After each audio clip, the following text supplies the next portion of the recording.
We begin my favorite month of October here with a hybrid stream. We are back for another super stream covering Rampage and Smackdown, not in that order. I am the Solomonster. It is Friday night, October 1st, 2021. What is going on, guys? Outside of the draft stuff, Smackdown was a completely missable show, and I actually can't believe I'm about to say this, but it is the truth. Now that I have seen both shows this week, Raw was better than SmackDown. Monday Night Raw, I enjoyed Monday Night Raw more than I enjoyed SmackDown this week. I can't even tell you the last time that happened. You're actually going to get some positive Raw thoughts from me this weekend. But I thought SmackDown, compared to most weeks, was a very disappointing show.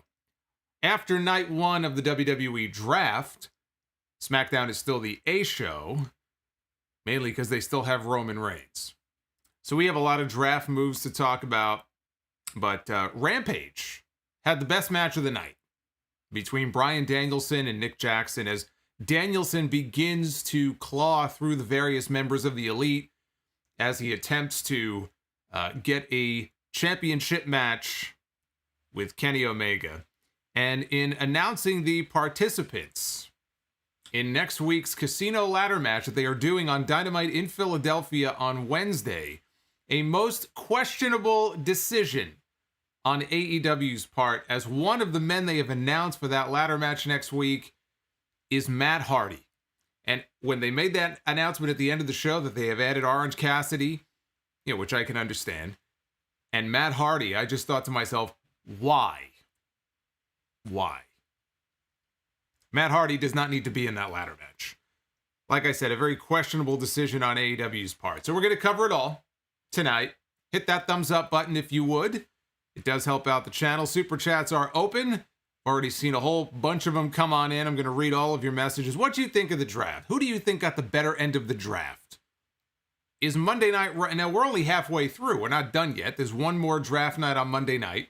I might actually go live on Monday, which is something I usually don't do. But after night one of the draft, who do you think has the edge? We know who has edge, but I mean, who do you think had the edge? I'm going to tell you what I think at the end. But send those super chats in if you want. Let me know what you think. We do have the new $25 Hardy Monster super chat by popular demand after the pay-per-view last Sunday. And I'll be reading all of your messages a little bit later on, like that one right there. I see Cameron Grimes there on my screen. Fun little announcement here I made on social media earlier today. The brand new 14-year anniversary t-shirt is now out on Pro Wrestling Tees. Go to prowrestlingtees.com/Solomonster Sounds Off. And there it is. Next month is the 14-year anniversary of the Sound Off. 14 years. And each year we get up a different t-shirt celebrating. So I thought this would be appropriate. It is available right now in black and white. And if that is of interest to you, the place to go is prowrestlingtees.com/Solomonster Sounds Off. You'll see a link in the description down below. And I thank all of you who have already picked up your shirt earlier today. It means a lot. So let's start with SmackDown. I know a lot of the folks here usually are here for the Rampage recap. We will get to that, I promise you, here in a few minutes. But we're going to kick things off first with WWE because that came first. And tonight was draft night on SmackDown. Now, the rules of the draft are as follows. I'm sure these rules were drafted about 2 hours before the show. Half the roster was eligible tonight, with the other half eligible on Raw this Monday in Nashville. And that includes members of the NXT brand. So while nobody is being drafted to NXT, they are wisely... I mean, maybe not for the people who are drafted. We'll see how that shakes out. But it is smart to get some fresh faces and new names into Raw, into SmackDown. Otherwise, all you're doing, you're just moving the pieces around. It's one thing to move the pieces around, but you also want to add some new pieces to the puzzle. And that's what they did tonight, and I assume they'll do more of that on Monday. So these changes do not officially go into effect for another 3 weeks. So the Crown Jewel show is on October 21st. Officially, the draft changes will take effect on Friday night, October 22nd. So the SmackDown show that night is when these changes officially take effect. And talents that go undrafted will become free agents who are allowed to sign with any brand they wish. Brock Lesnar was there tonight. He made it very clear that he is a free agent. He is making himself a free agent because Brock Lesnar, as he says, goes where he wants and does what he wants when he wants, which is true. That's a shoot. So those are the rules of the draft. As if any of this even matters. Adam Pearce, let's pretend it does, right? It's a little more fun that way. Let's pretend that WWE actually gives a shit and actually put some forethought, more than a day or two, into this draft. I assume they did because USA Network and Fox obviously care about the makeup of the rosters. We've heard stories about that before. They do care. They do pay attention to this kind of stuff. If Roman Reigns left SmackDown and left Fox and went to USA, you don't think the Fox executives might have something to say about that? So it does matter to them. They do pay attention to this kind of stuff. And when they make these moves, they have to keep that in mind. They have to keep in mind that the networks may want certain people on certain brands, and they have to juggle that because each network obviously wants the best people. So how do you keep them both happy? That's the challenge. Adam Pearce and Sonya Deville were out on stage at the beginning of the show to announce the first pick of the very first round. You can guess who it was. The Universal Champion, Roman Reigns, the man, the biggest star in the entire company, rightfully goes first in the draft. He is going to stay right where he is on SmackDown as all of the Fox executives rejoice and high-five each other in the war room, I'm sure. Monday Night Raw, for its first pick, selects the WWE Champion, Big E. So I like the fact that your top champions went first and second. That's the way it should be. Unlike the Intercontinental and United States champions, your two secondary champions, who they may say, well, you know, they're going to be eligible in the second pool on Monday. I find it odd that at least one of them were not eligible tonight, and neither went drafted. Because I guess who the hell cares, right, about the Intercontinental or the U.S. titles? The third pick was, again, not surprisingly, Charlotte Flair, the Raw Women's Champion, now on SmackDown. So the Raw Women's Champion goes to the blue brand. And the fourth pick of the first round was Bianca Belair going to Monday Night Raw. You pretty much knew, I think, that the top champions were going to stay, for the men, were going to stay pretty much where they were. Roman Reigns is the top star in the company. So I never paid any thought to the idea that he was going to leave SmackDown and go to Raw. Honestly, for a lot of the reasons I just mentioned. I cannot imagine that Fox would have been happy to see Roman Reigns go from SmackDown to Raw. But they swapped Charlotte with Bianca. Truth be told, Charlotte needs new people to work with, right? She just vanquished Alexa Bliss, who's going to be gone for a little while now. We saw her in Rhea Ripley. We saw her in Nikki Ash. Her and Asuka, whenever Asuka's ready to come back. We've seen that a gajillion times. So a change of scenery is not such a bad move for her. We just don't know yet how they're going to handle the title situation. And my fear is that we end up getting a situation like we had a year ago, where the New Day and the Street Profits swapped brands. I think it was last year, where they swapped brands and swapped belts. They swapped belts like they were candy. Here, I'll trade you this for this. You got a Sour Patch? Oh, good. I got some sour straws, and I got a Ring Pop, and they're a Tootsie Roll, and they're just exchanging candy. Red for blue, blue for red. It's lame. And I hope they don't do that again. Here, you get the blue belt, I'll get the red belt. I don't want to see that. But they could handle it that way. Charlotte still has 3 weeks to drop the championship. One suggestion that I made on Twitter during the show, once I saw that she was drafted, I said, 3 weeks left, plenty of time for her to drop the belt, which I'm sure they don't mind, because when she goes to SmackDown, she'll end up winning the belt again soon anyway, and then they can say she's a 14-time champion, and eventually she'll break her father's record, because it's going to be her breaking the record, not John Cena.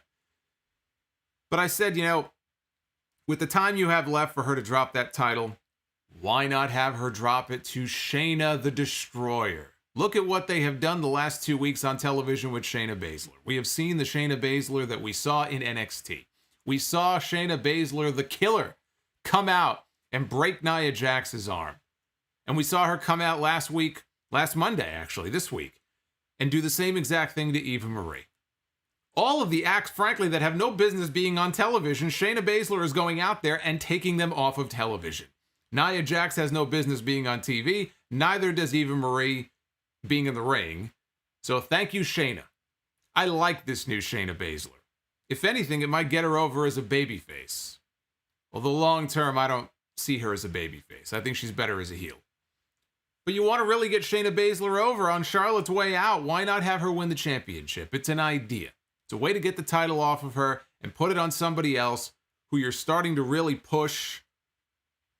What better way to seal the deal with Shayna Baszler by having her win the Raw Women's title and get a win over Charlotte Flair? That's one idea. It depends on how things go at Crown Jewel, because earlier today they made a new match announcement. Now that the women can wrestle in Saudi Arabia, although I'm sure they'll be dressed from head to toe, they're going to be wearing t-shirts and wristbands and God knows what else. But it's sweet Saudi money in a few weeks. It's going to be Becky Lynch defending the SmackDown Women's Championship against Bianca Belair and Sasha Banks in a triple threat match. We have to see how things play out there. There could be a title change in that match. Maybe Bianca wins the title and takes that title to Raw. And they do end up swapping the two belts. So we just don't know how that whole thing is going to play out. I like the Shayna idea, but that's just one way they could go. But for the time being, and I don't think this is going to last, but as we sit here now, all four horsewomen are on SmackDown. Charlotte, Becky, Sasha, and Bayley are currently all on SmackDown, and you know that is not going to last. It will last. It will last all of the next 48 hours, 48 to 72 hours. That's about it. I don't see that going on for much longer. With the Bianca move going to Raw, that tells me that on Monday we're likely going to have the Street Profits moving from SmackDown to Raw. We've seen the Street Profits have a lot of great matches recently on TV against the Usos. They've lost all of those matches. So where do they go from here? Again, like Charlotte, I think they could benefit from a change in scenery. Frankly, I think WWE would benefit from just merging the rosters. I mean, the tag team division, I've talked about that before, and I stopped because they're not going to fucking do it, so what's the point? But I don't think the tag division is strong enough on its own on either show for any kind of real long-term storytelling. You know, they could call up new teams, I guess, from NXT, but I think if you unite them, you fuse the two rosters together, and like the women's tag team belts, you work it the same way where you can have floating champions. I personally just think it's a better idea. That's what I think. But they have RK Bro on one show, they have the Usos on another. I think the Street Profits go to Raw because Bianca's on Raw. And I think they will take pains not to break up, any couples that they don't have to. Not that they haven't done that before. I would think that, Bianca and Montez Ford probably want to be on the same show. And that would be my guess, is that the Street Profits end up on Raw this Monday. So we had Roman Reigns out at the beginning of the show with Paul Heyman on day number 397 for the Tribal Chief as the Universal Champion, or as Paul Heyman would say, the Universal Heavyweight Champion of the world. So they gloated about the Demon no longer being undefeated. No Demon on this show. He's still licking his wounds. He might be concussed after falling face first down on the mat on Sunday night. No attempt on this show, by the way, not in this segment, not any other point on this show, did they even attempt to recognize how terrible of a finish that was and try to explain it. Paul Heyman cut the rope. Brock Lesnar snuck out there. I mean, that wouldn't make sense because Brock doesn't give a shit, but try to come up with something. Nothing. It's like it never even happened. I said it's going to be one of those finishes where it's like, let's just never speak of this again. You know what? It's probably for the better, because no explanation they could have possibly come up with on the show tonight would have made that finish on Sunday any better. But they didn't even try. So they were talking about the Demon, and then they moved on. and they were talking about the match in Saudi between Roman and Brock Lesnar, and that brought out the beast himself. Brock Lesnar was in the house. When Brock Lesnar gets on a plane and travels, you know he means business. And he came out, and he got a great reaction here in whatever city they were in. I didn't write down what city they were in. We'll call them default city. Somebody in the chat, let me know what city they were in tonight. So Brock comes down to the ring, and he goes face-to-face with Roman, and they're smiling, and Roman throws the first punch, and so these two are throwing down in the middle of the ring, and the place is going crazy. And he gets Brock down to a knee. Lesnar comes back. He hits a pair of Germans. Usos run down to help, and Brock dispatches them quickly with a pair of German suplexes. So now Brock is trying to goad Roman into the ring. Thank you. Yes, Baltimore, of course. How could I forget? Heyman called all the fans Baltimoreans in the opening segment. I knew it was somewhere in the Northeast. I just couldn't remember where. So they were in Baltimore tonight. So he's trying to goad Roman back into the ring. And he ends up giving each Uso an F5. And he thinks better of it. Roman is teasing he might get in the ring. And he says, you know what? I ain't got time for this. And he heads to the back. Pat McAfee on commentary made it very clear that we have not seen the last of Brock Lesnar tonight. That was a message to the audience. Please do not turn the channel. Brock will be back. And he was. It was brief, but he did come back a little bit later on in the night. So I thought it was a hot opening segment. You know, anytime these two have gotten together, and it's been a couple of times now, since Brock came back at SummerSlam, has been hot. You think of the segment at Madison Square Garden, it just has a big, major feel to it.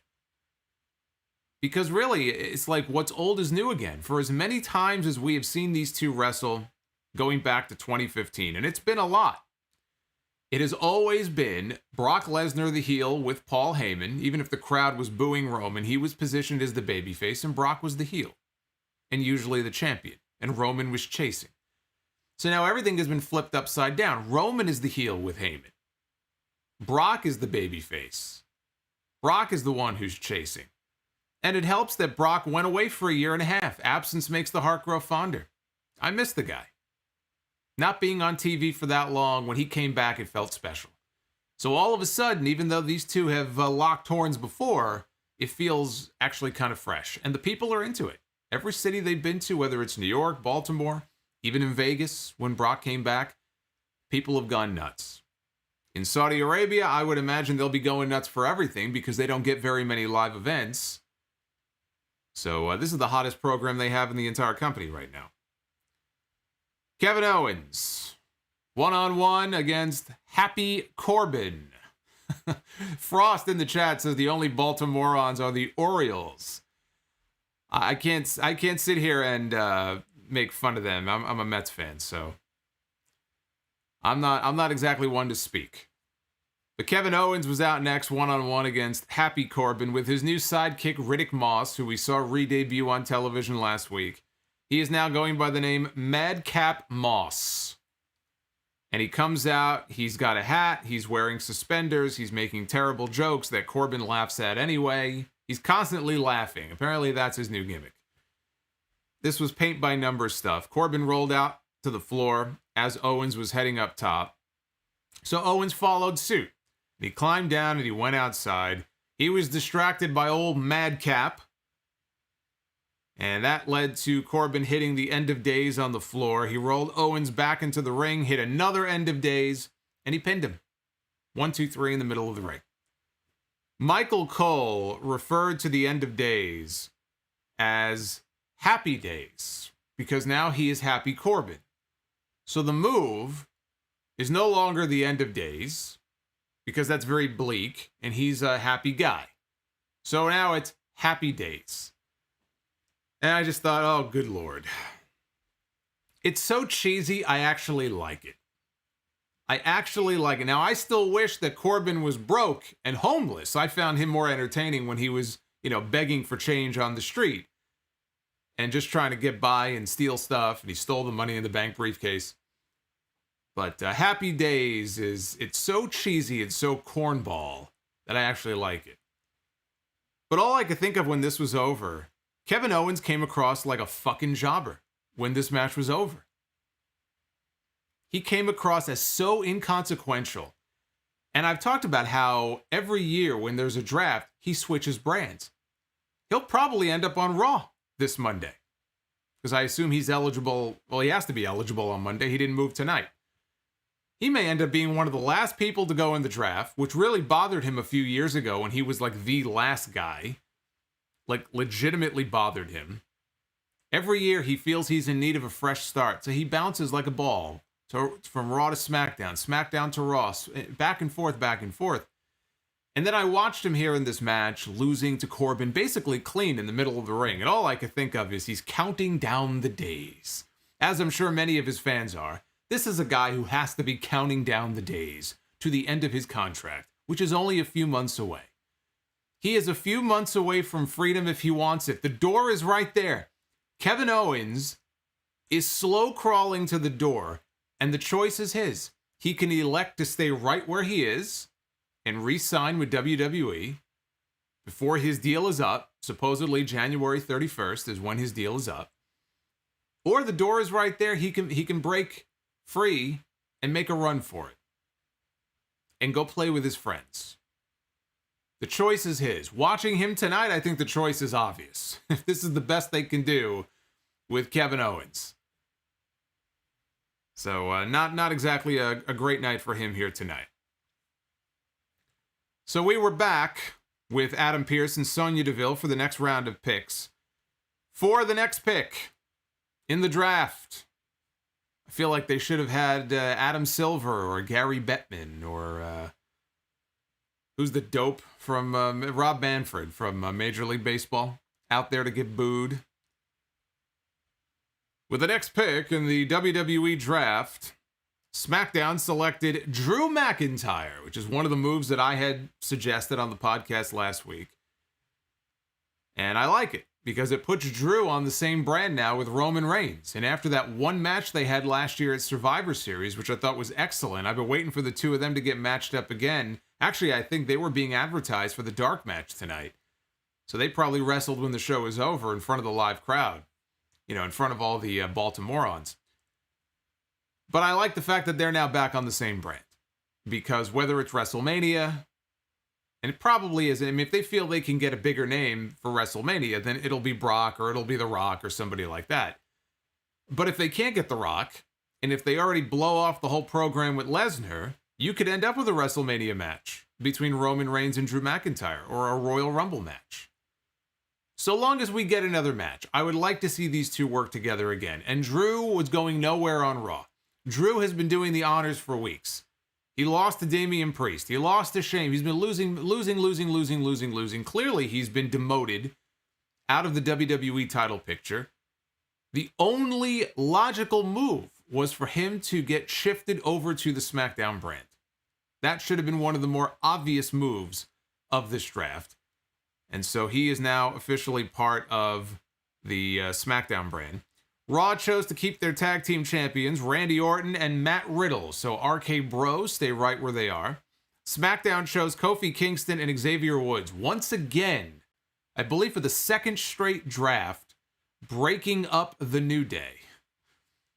As quickly as they were reunited, they have been broken up.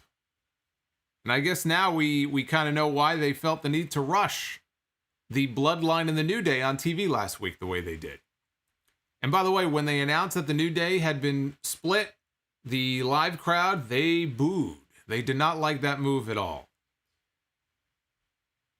And finally here, we had Raw picking Edge. Raw went with Edge for the 3 months out of the year that he's actually around and on TV. They now have Edge. And, you know, Edge has already feuded with Roman Reigns. He's already feuded with Seth Rollins, who may end up moving to Raw with him. But right now, Seth is still on SmackDown. So, you know, I have no issue with that. It opens up a bunch of new opponents for him. So I think it's a smart move. But I have a question that I pose to all of you. I would like to know, because, you know, they certainly didn't bother to explain it. Would love to know how they explain breaking up the New Day. When either network, like in storyline, Fox or USA, could have just drafted all three.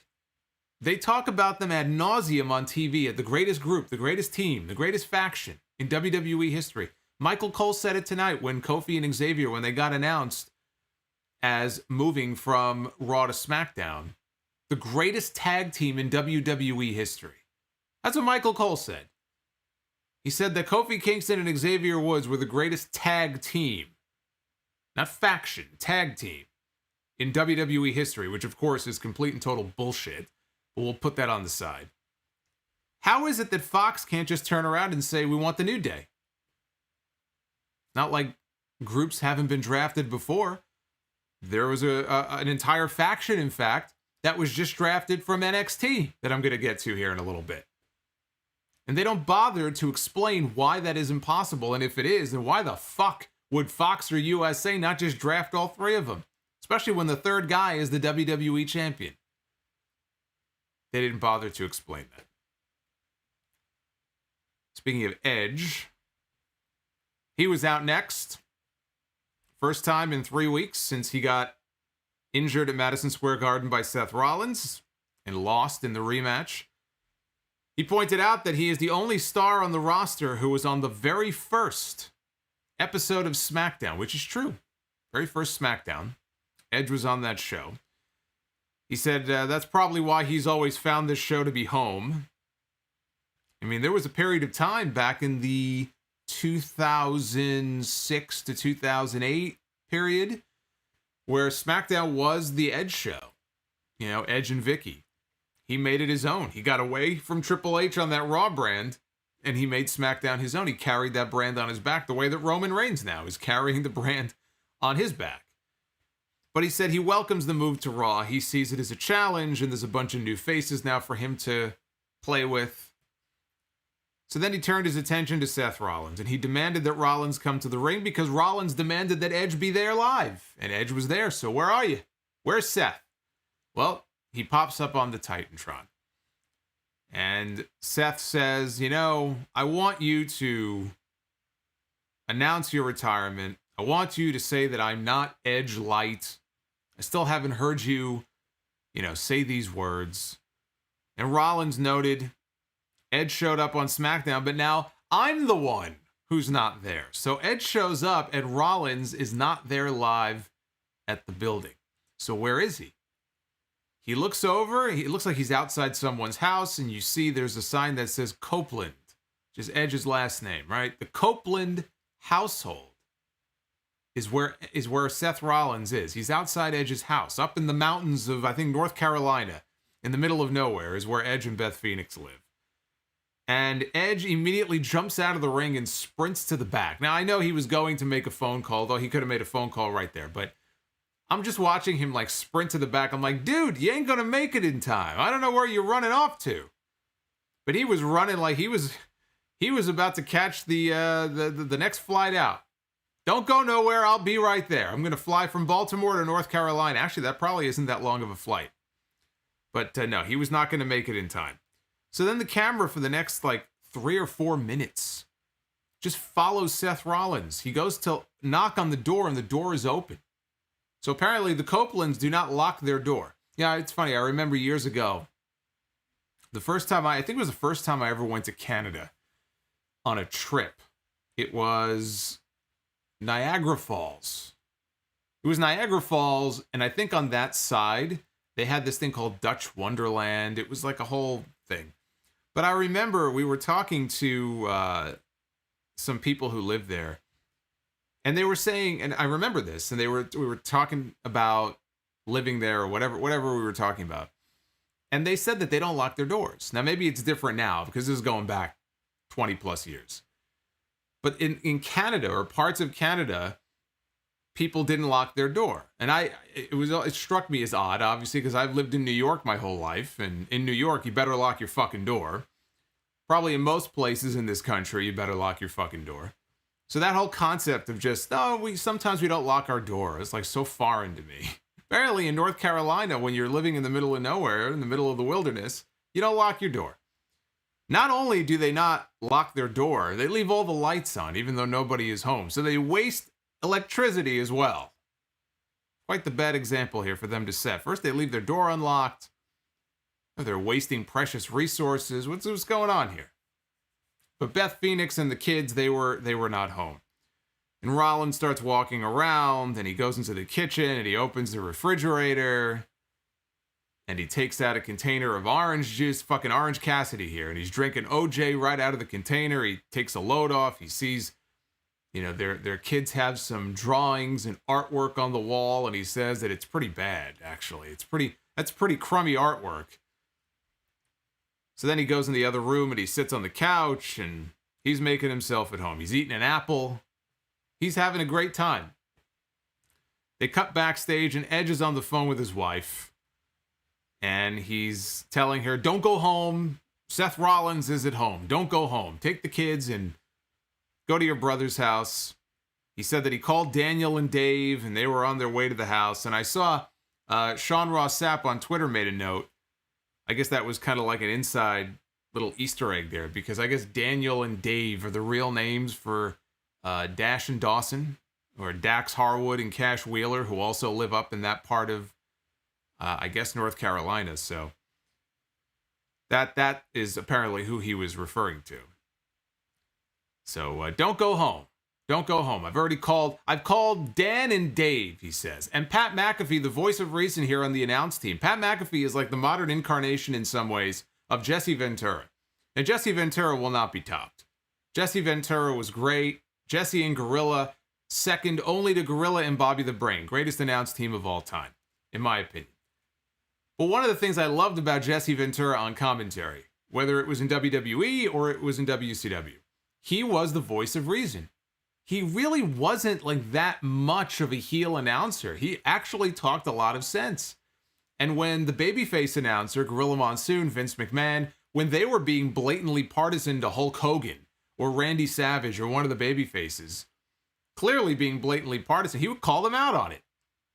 I still remember the SummerSlam match where they were outside the ring during the Warrior Rick Rude match. And the Warriors, he's attacking, I think he hit him with a chair maybe or something, and Jesse was freaking out, and Gorilla was like, well, they're on the outside of the ring. And Jesse called him out and said, what does that mean? So are you saying he could pull out a gun and shoot him? And as soon as he said that, I'm sure somewhere Arn Anderson's ears just perked right up. But I always appreciated him being the voice of reason. That's the point. And Pat McAfee is kind of in that role now on SmackDown.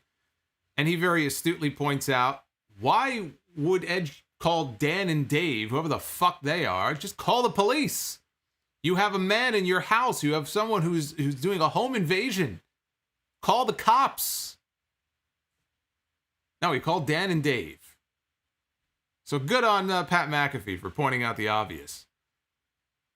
Better yet, he should have called Arn Anderson, actually. Arn Anderson is who he should have called. This would have been over for good had he done that. I'll tell you one thing, Seth Rollins never would have pulled a stunt like that at Arn's house. He wouldn't have pulled that shit and lived to tell about it. Because Arn ain't going to stand for that. You know what? I actually enjoyed this segment. I think it would have been more enjoyable if they were close enough in proximity to his home where Edge actually made it home. And the camera follows him as he goes into the house. And now he's got to find where Rollins is. Seth, where are you? And he's going room to room like out of a movie or something. And then they end up like fighting and brawling throughout the house. We got that years ago with Triple H and Randy Orton, and it was actually pretty fucking cheesy. But I thought that would have been a little more entertaining. But I didn't hate this segment. I saw some hate online for this segment. I didn't hate it. I thought it was entertaining enough.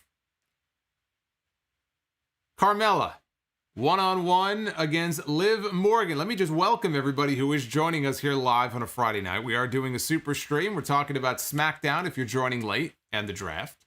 And then we're going to be talking about AEW Dynamite here in a little bit. And then I'll get to all your super chats. So you guys can tell me what you thought of the draft tonight or AEW. Carmella against Liv Morgan in a rematch. Totally unnecessary rematch from Extreme Rules. Liv attacked her right at the start, and I guess the bell never rang. I didn't pick up on it right away. When this was over, I just thought to myself, what was the fucking point of this? So I guess the bell never rang. She attacked Carmella. Carmella bails out to the floor right away.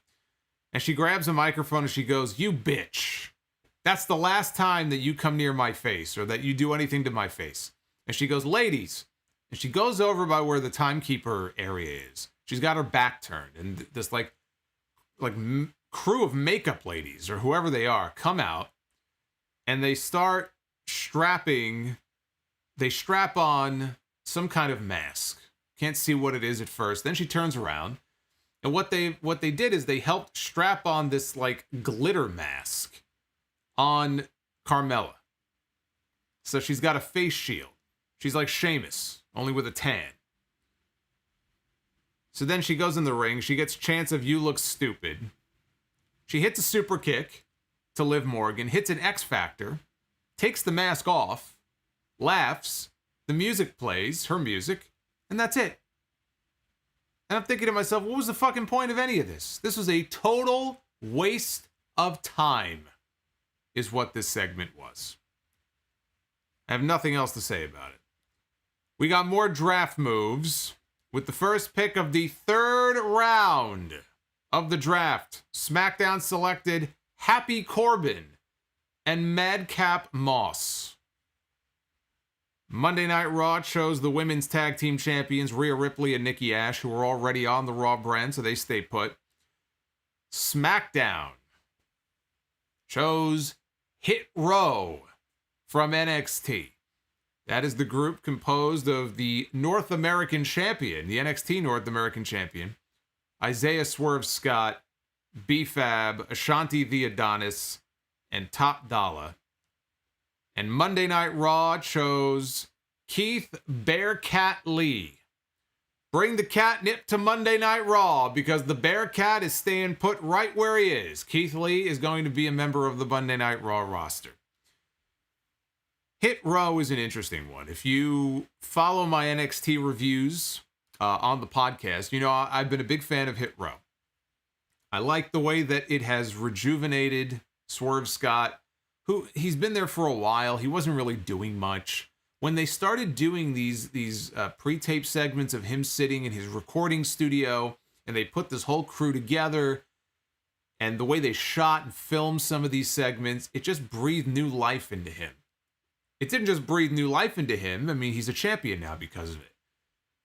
And I think they all just, they look good together. They carry themselves like just a cool faction. I like Hit Row. We have seen B-Fab in the ring only for the first time in the last couple of weeks. As much as I like B-Fab, and I think her personality really shines through as a character on the show, I think she's great. She's a great fit for that group. In the ring, she's no good. She is not ready at all. She is not at all ready for prime time in the ring.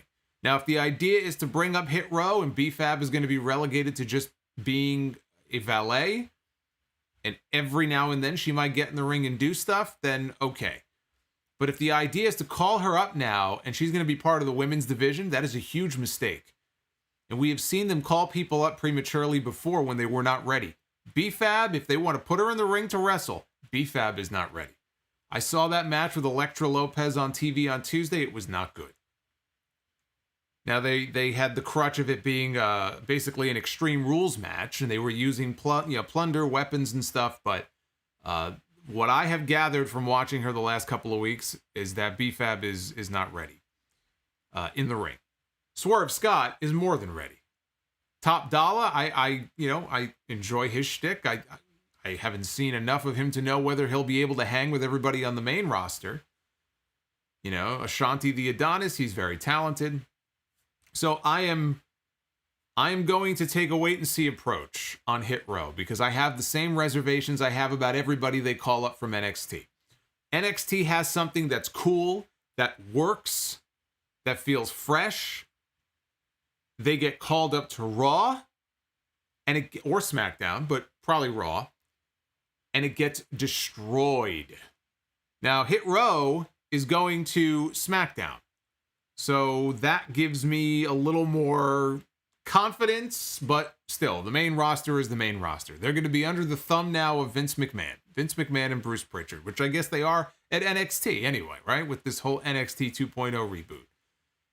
But I just, if Vince McMahon has got his hooks into Hit Row, is that really such a good thing? If Vince McMahon looks at Hit Row, is he even going to know what it is that they're about? How does he explain Hit Row to somebody? Do I even want to hear Vince McMahon try to explain Hit Row to someone? Does he fully understand what it is that they are and what they're trying to do? I don't know. That's what worries me about that. But I hope for their sake that things work out, because I've been a big fan of Hit Row, and it could absolutely die a death. And yes, I see people mentioning Sanity. Sanity is a cautionary tale of what happened to them. And I was not a fan of Sanity. Sanity didn't do much for me when they were in NXT. So I can't say I was overly excited when Eric Young and Killian Dane and all of them initially got called up to the main roster. But they deserved a chance. Just because I wasn't really a fan of the act doesn't mean that they didn't deserve a chance. Sanity got called up and they never even had a chance. They were never given an opportunity. I would like to think that Hit Row won't be a repeat of the Sanity story, that they see that they have something in this crew. But, I have seen the opposite play out before, and I don't want to see that happen to these guys. So I can't even sit here and tell you I'm cautiously optimistic. I just hope for their sake that they get a fair shake.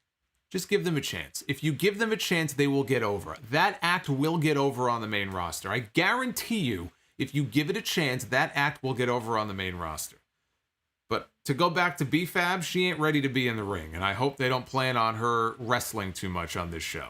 Or at least let her continue to train and hone her craft in Orlando while she does whatever they have her doing on TV. It's hard to do that, though, when you're on the road, right? I mean, it was one thing during the pandemic when they were in Florida every week, but now they're on the road. It's going to be hard to, continue to do that when you're also traveling here and there and everywhere and being on TV every week. We had an 8-man tag team match with The New Day. We had The New Day tagging with the Street Profits, who I do think are Raw bound, taking on the Alpha Academy, Dolph Ziggler and Bobby Roode. I thought this was a fun match. Your typical WWE 8-man tag. A lot of action here. If you get the right crew of people in there, it's a lot of action. It's never boring. I thought it was fun. Angelo Dawkins got the hot tag. He ran wild. Montez Ford sent Otis out to the floor. He hit his gigantic flip dive out over the top rope onto Otis. Ziggler caught him with a super kick as soon as he got back to his feet. But here comes Kofi. Here comes Kofi jumping off the ring steps, and he tackles Ziggler down to the ground. Inside the ring, Roode hit a spine buster on Dawkins for a near fall. Roode went for the glorious DDT, but Dawkins broke free. Woods and Kingston then hit their backbreaker foot stomp combo finish for the win. We're back to the draft. First pick of the fourth round, I should say. SmackDown drafts Naomi. And Sonya Deville was not happy about this. She says, I guess nobody consulted me about this because, of course, she has been a total bitch to Naomi now for weeks on TV. So she didn't seem very happy about that. Monday Night Raw drafts Rey and Dominic Mysterio. SmackDown selects Jeff Hardy. Another move that I pitched on the podcast last week. We're one step closer, I'm telling you, to a Jeff Hardy Roman Reigns program in a few months. Start building up Jeff Hardy. Let him rack up some wins on TV. You can get a 1-month program or 2-month program out of Jeff Hardy trying one last time to capture the championship. It would be the first Universal title for him. People like Jeff Hardy. He gets great reactions. They love his music. They're very nostalgic about the Hardy Boys, and they want to see him succeed. They want to see him do well. We knew that. Just watch the reaction he got in that U.S. title triple threat at the pay-per-view on Sunday. You could absolutely get a month or two program out of Jeff Hardy challenging Roman Reigns for the championship between now and WrestleMania. It's a babyface for him to beat. You could craft a good story out of it. I don't know if that's the reason why they moved Jeff. They could just as easily have moved Jeff Hardy because they just wanted him to be on SmackDown so that people have somebody to beat. but I think you could be doing more with him. One last shot for Jeff Hardy. I think the people would buy into it. So he now is a member of the SmackDown roster. And with the final pick on night 1 of the draft, Monday Night Raw selects Austin Theory from NXT. That one seemed pretty obvious. Another one that I suggested last week because he's had a whole bunch of dark matches recently. It seemed like they were getting ready to call him up. The only question was, which brand were they going to put him on? Well, now we know. Austin Theory is bound for Monday Night Raw. Austin Theory was on Monday Night Raw last year during the pandemic. And he didn't last very long. So now he's coming back from NXT. He's gotten better. He's only improved since then. Is he going to play the goofy character that he was playing on NXT with Johnny Gargano in the way? Are they going to completely reboot him? Because God knows we've seen them do that with people from NXT. Completely ignore and retcon whatever they were doing down there and just do something completely different with him. Maybe that wouldn't be a bad idea. He doesn't have the Garganos with him, so is he just going to walk around and be a goof? They already have somebody like that on Raw. His name is Matt Riddle. But Austin Theory is another one who, he's really good. And if given a push, slowly, and he starts, building up wins over time, he could be one of the top stars on the brand. Now, Kayla Braxton was in the back, and she was about to interview Jeff Hardy when all of a sudden, who should walk in but Lumberjack Lesnar? There's a sentence you don't usually hear. Brock Lesnar interrupting a backstage promo for one of his own. He took the microphone out of Kayla's hand, and he wanted to thank his good friend Paul Heyman. He had this big cheesy smile on his face. I want to thank you, Paul. He wanted to thank Paul Heyman because now he was a free agent, which means he can do whatever he wants, whenever he wants. Then he gave us a mic drop. He winked at the camera. And he walked off. Brock Lesnar playing mind games with Roman Reigns and Paul Heyman, driving a wedge. This is what I talked about when Lesnar first came back and why I was so into a Lesnar-Roman Reigns program, because all the roles are reversed now, and Paul Heyman, like a parent trying to choose which child is his favorite, is caught in the middle of all of this. And Heyman is fucking fantastic as far as, how he has played this part so far on TV, including in the very next segment. They cut to Roman Reigns in his dressing room. He was with Heyman and the Usos, and he goes, "My good friend Paul Heyman." That's what Brock said. Brock, "My good friend Paul Heyman." So Roman goes, "My good friend Paul Heyman." He goes, "Are you good friends with Brock Lesnar?"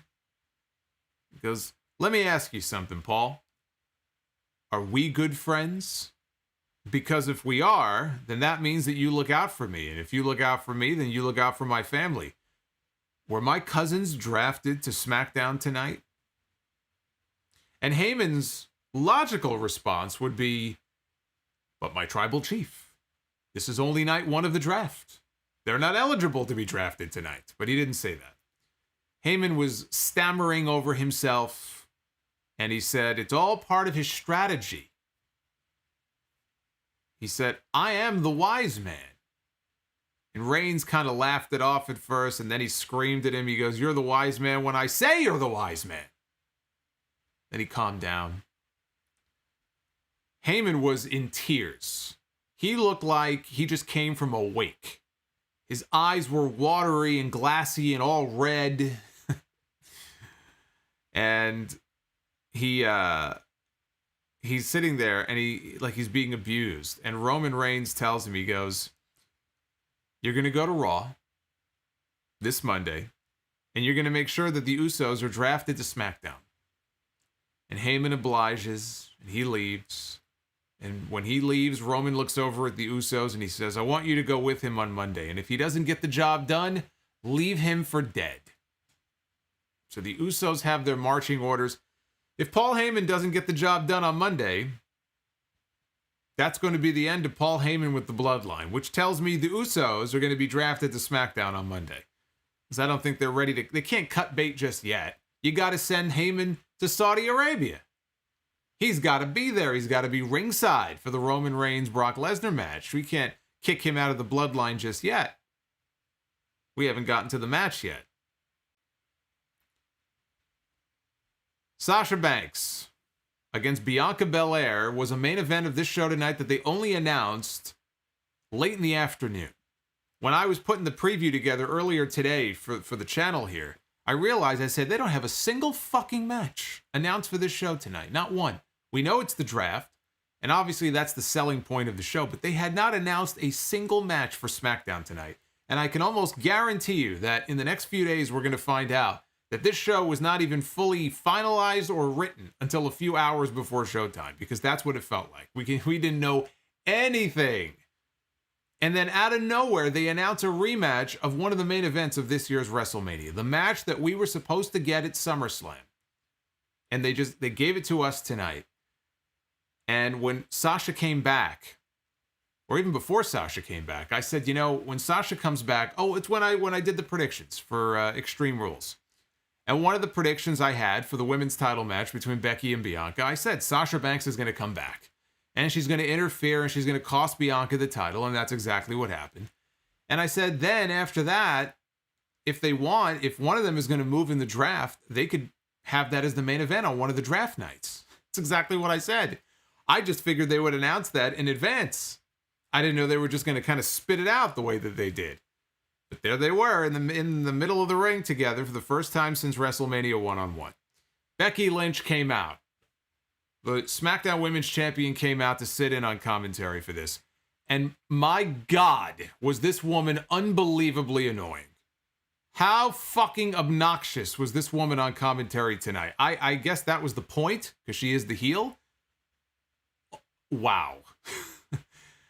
It's bad when I am longing for Chris Jericho to be on commentary. I would have gladly taken Chris Jericho on commentary, because as fucking annoying as he sometimes is when he screams and he hollers and all that kind of stuff, I would have taken Chris Jericho over her. It was as if she was trying so hard to just be as obnoxious as she could be by talking over the announcers.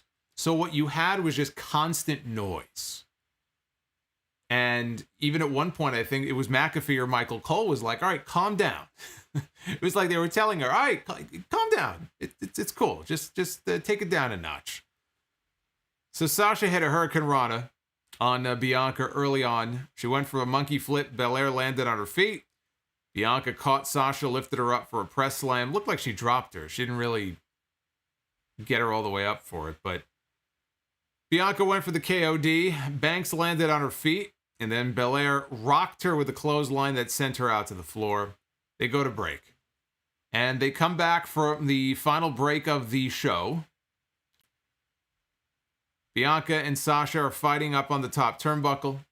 Sasha pushes Belair off. She lands on her feet. And Banks hits the Meteora for a near fall. Bianca fights back. She hits a chicken wing slam for another near fall. She follows that up with a suplex and a handspring moonsault for a 2 count. Sasha hits a DDT. She follows that up with a frog splash for a near fall. They end up out on the apron, and Bianca picks her up on her shoulder. She's going to go for the KOD on the apron. Sasha manages to slip out over the top rope, so she basically falls back into the ring.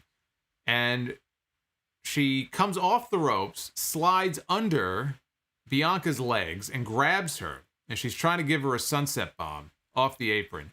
Bianca goes off and lands on her feet. And she almost collided with Becky, who stood up at the announce desk. They got up in each other's face. Bianca drops Sasha against or across the barricade, puts her back in the ring. And as Bianca Belair is climbing back into the ring, and the referee did not see this, Becky Lynch grabs her braid. And she sort of leans on the apron because her hair is so long. So she's got this woman's braid, and it's trapped, and obviously it distracts Bianca. Sasha then rolls up Belair, and she pins her 1, 2, 3. So not exactly the match I was hoping to see from these two. It was good while it lasted, but it was not anything like what I'm sure they would have planned at SummerSlam in front of 45,000 people had they had the chance to go out there and wrestle. And we still don't know exactly why they didn't. Obviously, it was some kind of medical issue, supposedly, with Sasha. That's her business. But unfortunately, it cost us what I thought would have been a hell of a match, because their match at WrestleMania is one of my favorite matches all year. And I was really looking forward to that rematch. In August, we didn't get it. The match we had here left a lot to be desired, especially that finish. So after the match, in comes Charlotte Flair. She boots Sasha right in the face. She attacks Bianca. And she poses with her Raw Women's title. Becky stands up on the announce desk and holds up her SmackDown Women's title, and they stare each other down from afar. Charlotte and Becky. The more things change, the more they stay. Well, you could say the same thing about Brock and Roman, I guess, right? And same thing here. Becky was the baby face. Now she's trying to be the heel. So the roles are not totally reversed, but kind of a little bit.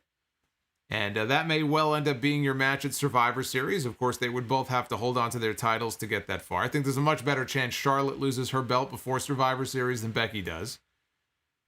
But I suspect these two are not going to end up being on the same show for very long. So, not a great show. SmackDown was not a great show tonight. Not a terrible show. Again, the Reigns and Lesnar segment I enjoyed. It was hot.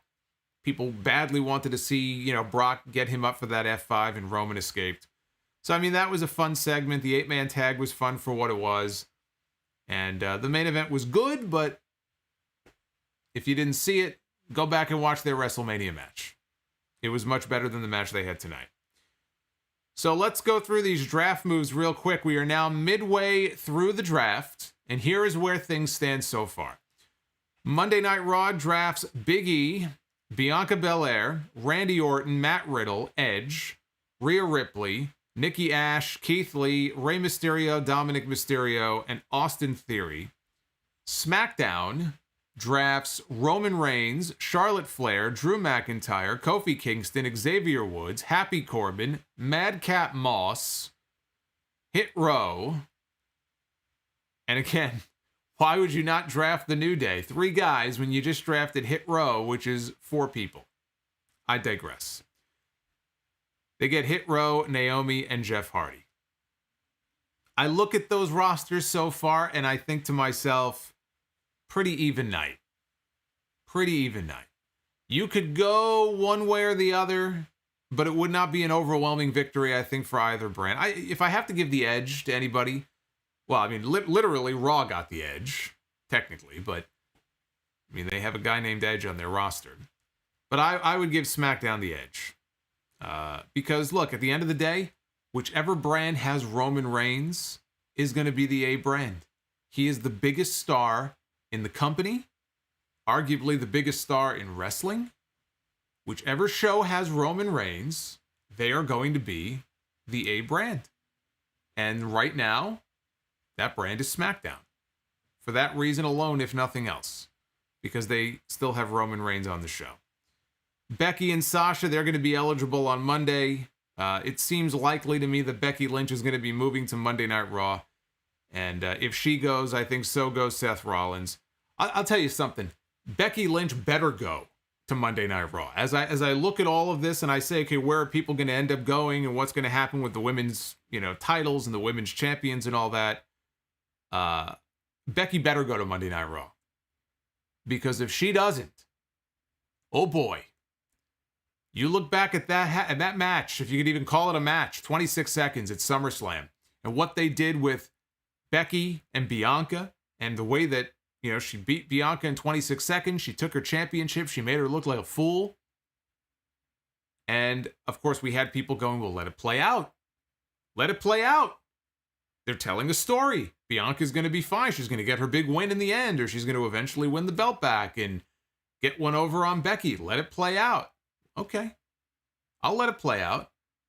But if it plays out on Monday that Becky Lynch does not move to Monday Night Raw, and they got Bianca Belair off of SmackDown away from Becky Lynch, and she never got her comeuppance on Becky Lynch, I don't want to hear from these fucking people, let it play out ever again.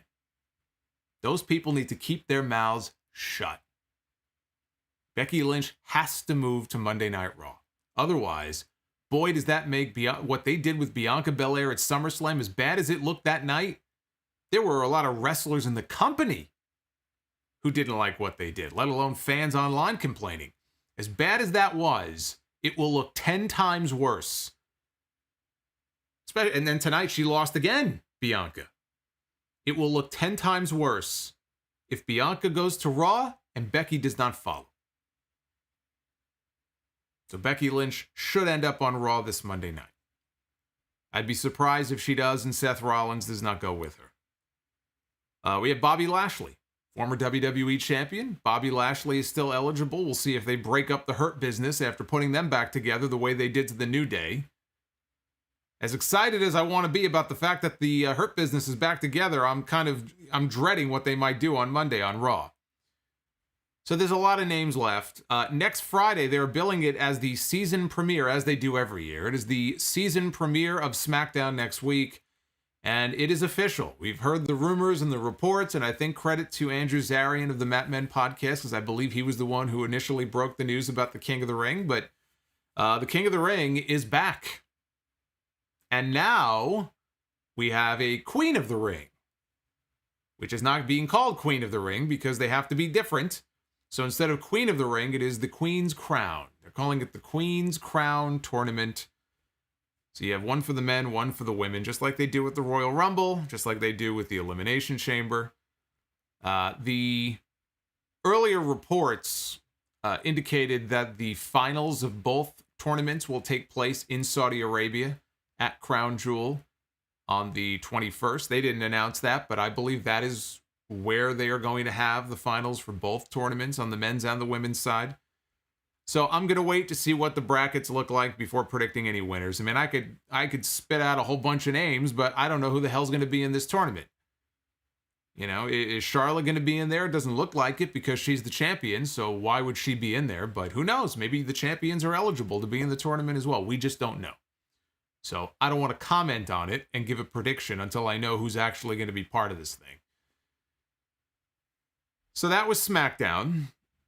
And I was going to wait until later because we're going to check the Rampage poll. But let me check the SmackDown poll right now. And you see it's virtually split down the middle.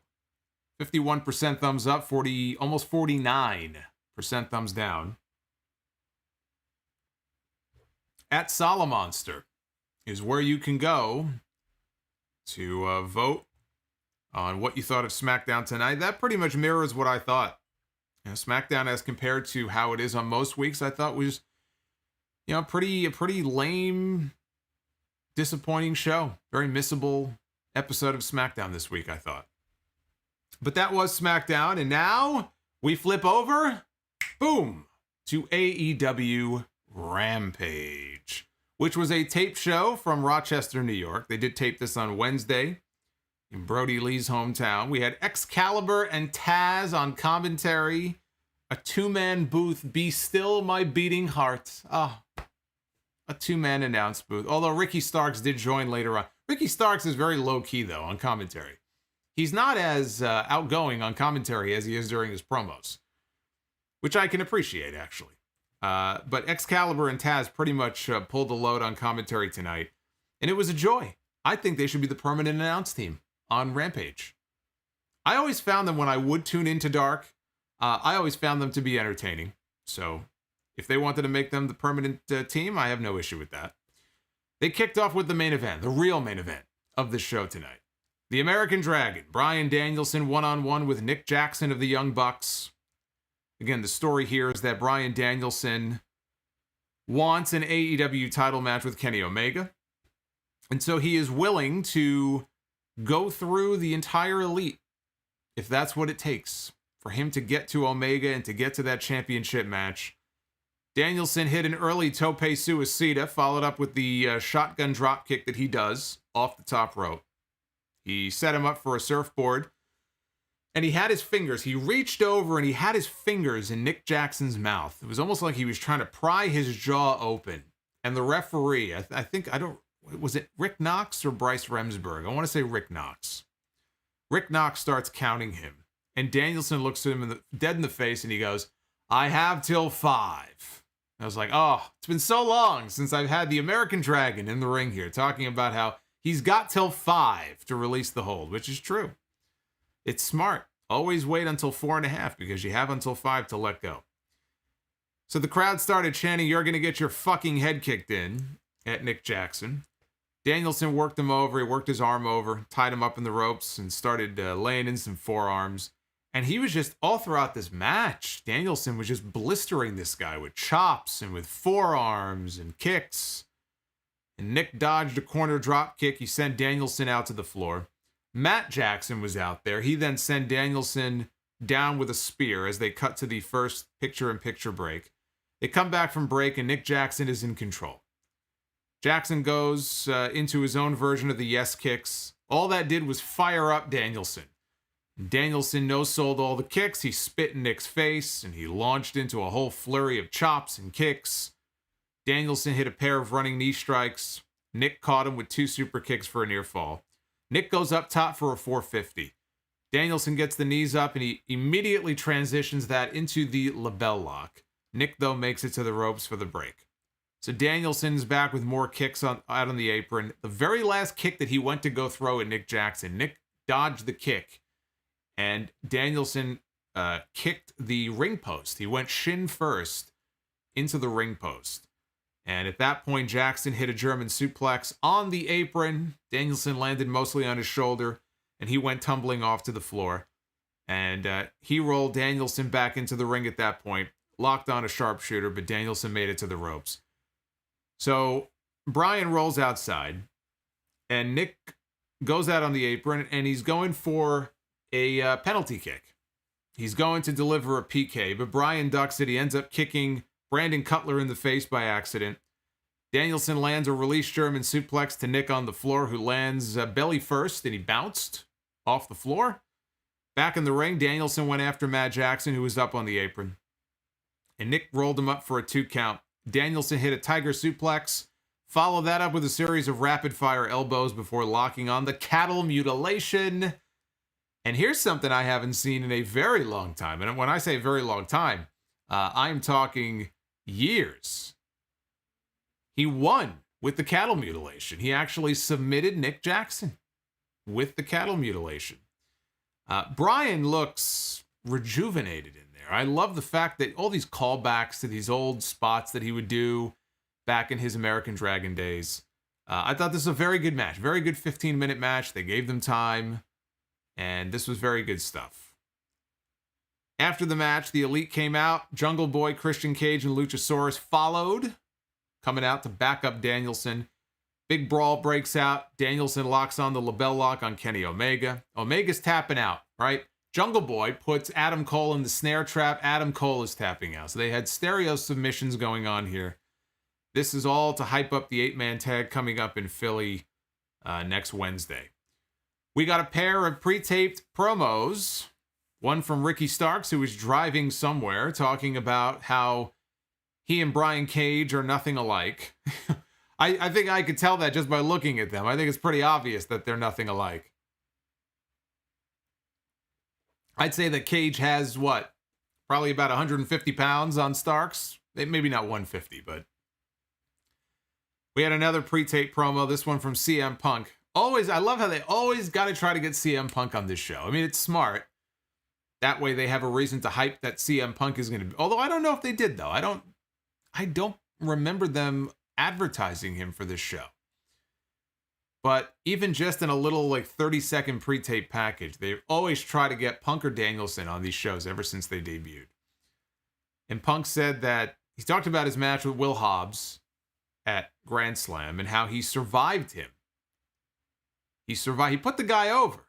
As he was talking about him, he talked about how he survived Will Hobbs, and he said that there'll be a time to get down to business, i.e., I assume that meant going after the championship. He didn't say that, but I assume that's what he meant. He said there'll be a time and a place for that.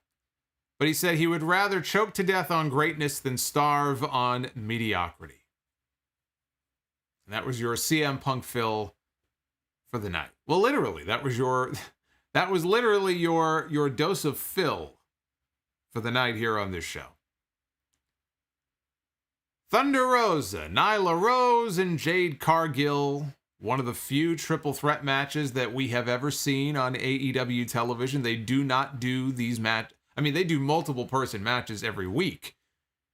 6-man tags, 8-man tags, 16-man tags, battle royals. That they do a lot of. But triple threats, fatal four-ways, very, very few of them. Very few of them we've gotten.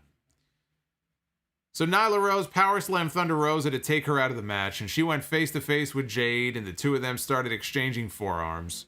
Jade threw a pump kick that took down Nyla. Then she clotheslined Nyla out over the top rope. But here comes Thunder Rosa. Off the top rope with a missile drop kick, takes down Jade Cargill. And they cut to another commercial break. And my God, this was a long commercial break. They come back, and Rosa drop kicks a garbage can into Jade Cargill. So that break was so long, it turned into a hardcore match. This felt like one of those matches like back in the day where, like, let's join this match in progress. It looked like a totally different match when they came back. That's how long that break felt. So Nyla hit a nasty neck breaker, takes down Cargill. She locks on a single leg crab. Rosa, though, hits the ropes and breaks it up with a running drop kick. So now we see that on the outside of the ring, there is a table set up. Again, we missed all of this during the break. There is a table set up outside the ring. Nyla scales the ropes with Thunder Rosa. She's going to, I guess, suplex her through the table. Rosa slips out, and she ends up powerbombing Nyla all the way down to the table. This was the most deliberate, slow-motion powerbomb that you have ever seen. She tried to be as safe as she could possibly be. I mean, Nyla took a hard spill through the table, but it still looked safe. She was trying her best not to just, throw this woman down through the table. But that took Nyla out of the picture. Rosa gets back in the ring, and Jade has a chair. Smart Mark Sterling slipped her a chair. And she starts waylaying on Thunder Rosa with this chair, 7 or 8 chair shots, and she pins her. And Jade Cargill remains undefeated. She picks up the W. I am heated, I tell you, that Thunder Rosa was the one to take the fall in this match. Even though it took 8 chair shots, it's not like she just pinned her clean in the middle with her move. It took 8 chair shots or thereabout to put down Thunder Rosa. So that's cool, I guess. But, I guess I don't know if this is why they had Rosa take the losing fall here, but I have been asked about whether or not I think, you guys will send super chats in and ask me, do you think it's too soon to do Thunder Rosa against Britt Baker for the championship? Is she going to be Britt Baker's next challenger for the title? Yes, it is too soon to do that match. I would not do that match until early next year, maybe Revolution. I would hold off and then have Thunder Rosa be the one to take the championship from Britt Baker. But now is not the time to do that. The problem is that Thunder Rosa is ranked number 1 in the women's rankings. So if you go by the rankings, and they try to, she's number 1. So if she's the number 1 ranked woman in AEW right now, then how are you going to hold off on her challenging for the title for another 5 or 6 months, right? Or 4 months, whatever it is.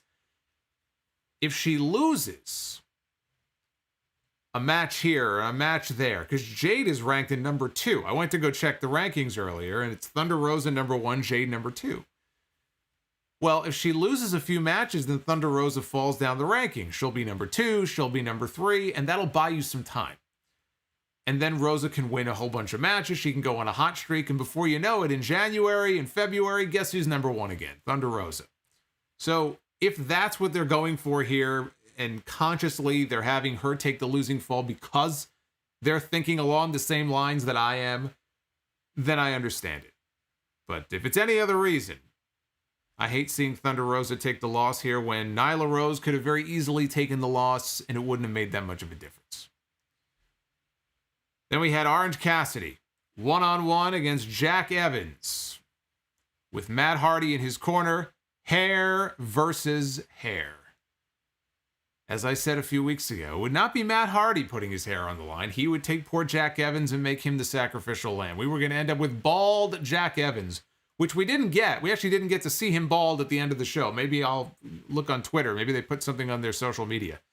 or on TV next week, he'll be bald. They didn't finish the job. I guess maybe they ran out of TV time. Hardy pulled Cassidy out of the ring early. The referee wasn't looking, and he hit Orange with a right hand. Evans followed that up with a 450 splash off the apron to the floor. That led into the final picture-in-picture break of the night.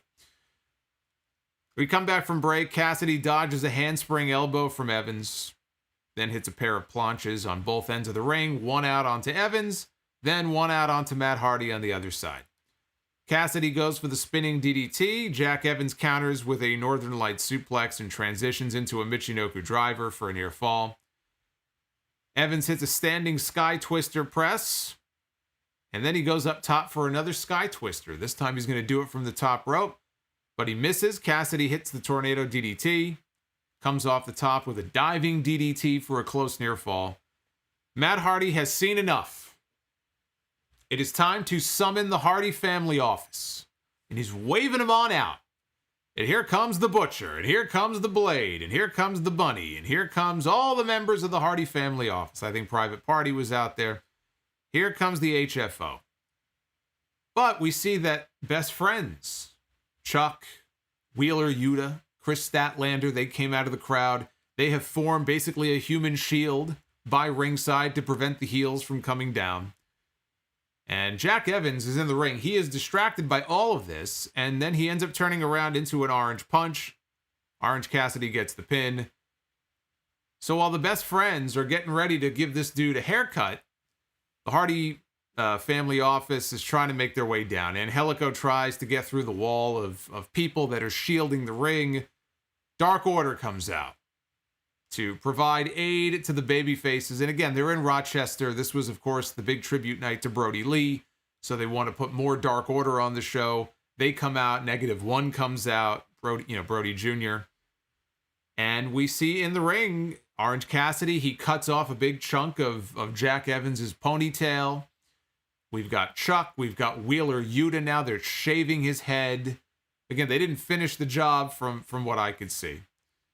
But then they have a broom and they're sweeping hair out of the ring. And now the Dark Order gets into the ring. -1, who is wearing this faux mustache. He looks like Super Mario. Or he looks like Shad Khan. He's standing in the ring. He's got the mask on and the mustache. And all the baby faces are all backed away in the corners. And they all come together for a giant hug. With -1 in the middle. Big hug in the middle of the ring. And that is how they closed out the show. So a nice moment there. Again, this was taped on Wednesday. Wednesday was in Brody's hometown, and his son was there. His family was there. It was a nice thing for them to do. Some nice little moment there at the end of the show. But that was not the main event. The main event is what opened the show. Bryan Danielson against Nick Jackson is going to be a main event on most shows. Maybe not a pay-per-view, but on TV, that's going to be your main event. That was the best match of the night on either show, was the opening match between Danielson and Nick Jackson. So Dynamite on Wednesday in Philly celebrates the 2-year anniversary of AEW Dynamite. We have the Elite against Bryan Danielson, Christian Cage, and Jurassic Express. We have Sammy Guevara defending the TNT Championship against former Undisputed Era member Bobby Fish. MLW's Bobby Fish. Bobby Fish is starting with MLW, I believe, tomorrow. In fact, he's participating in the Opera Cup tournament. And I believe they're going to be in Philadelphia, in fact. After Dynamite went off the air on Wednesday, he was tweeting that he would love to challenge Sammy for the championship. And Sammy acknowledged it and said, boy, I'm getting messages from people who don't even work for this company who want to come at me for this title. He goes, Bobby Fish, you want me? You come to Dynamite on Wednesday, and it'll be you and me for the championship. So that sounds to me like a one-off. It would almost have to be if Fish is signed with MLW. So they're doing that. Hikaru Shida looks for her 50th AEW win. The first woman she would be to hit 50 wins. One-on-one against the returning Serena Deeb. And we have the return of the Casino Ladder match. Only the second Casino Ladder match in AEW history. The first one was last year at Double or Nothing. That was the match that Brian Cage won when Cage made his debut. And then went on to challenge Jon Moxley for the championship on TV and lost when Taz threw the towel in to save his man. So we have the Casino Ladder match, which I prefer over the Battle Royal. And the winner is going to receive a world title match at some point in the future. We now know the most of the participants. We do not know all of the participants, but we do know most of them. We have Jon Moxley, Lance Archer, Pac, Andrade, Orange Cassidy, Matt Hardy.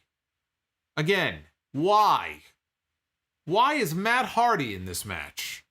Matt Hardy has no business being... I know his experience with ladder matches. Matt Hardy has no business being in this match. That is a waste of a spot. And they're keeping a Joker spot open. So there is going to be a mystery entrant. 2-year anniversary of Dynamite. Winner gets a world title match. Hasn't been around for a while. Sure seems like a good spot for Hangman Page to come back.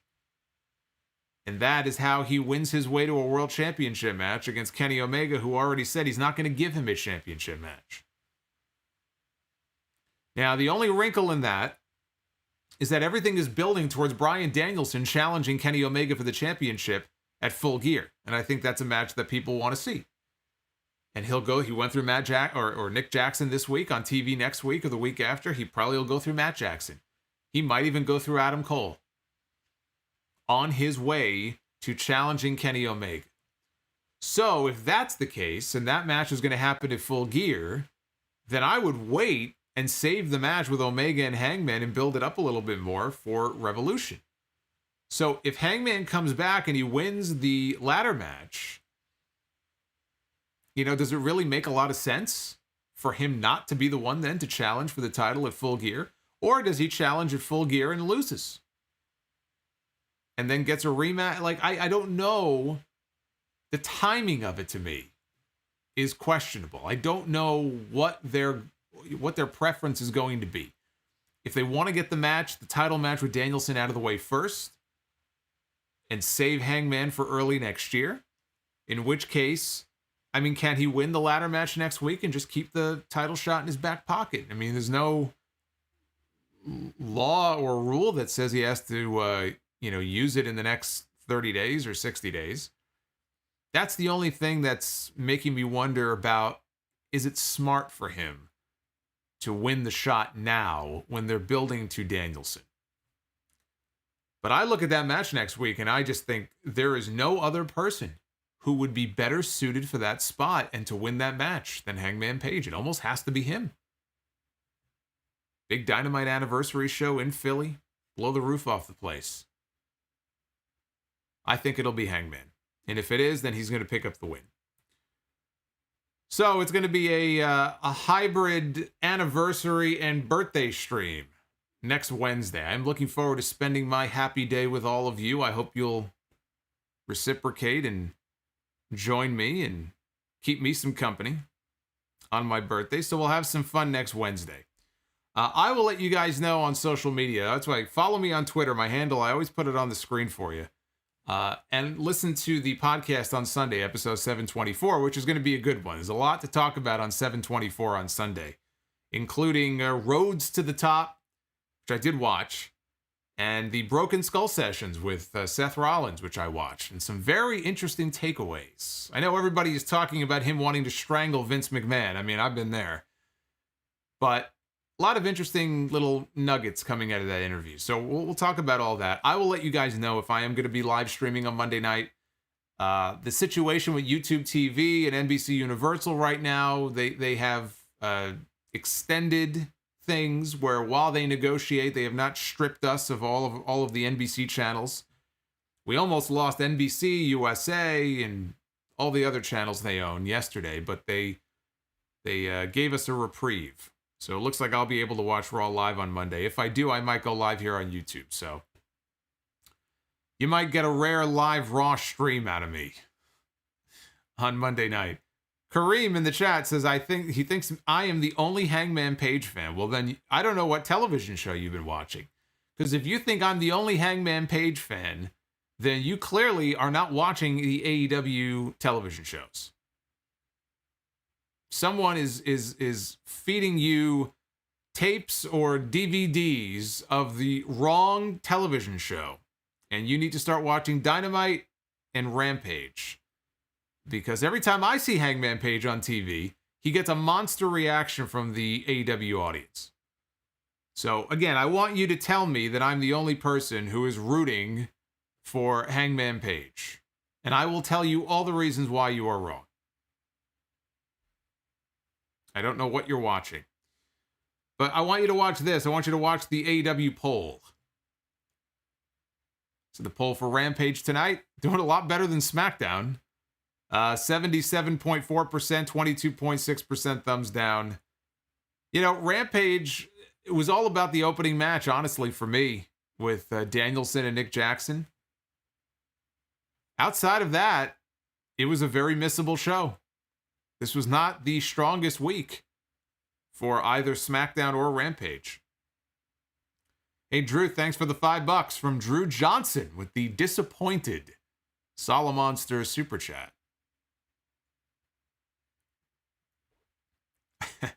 Frost in the chat says that Kareem must be watching AEW Firecracker.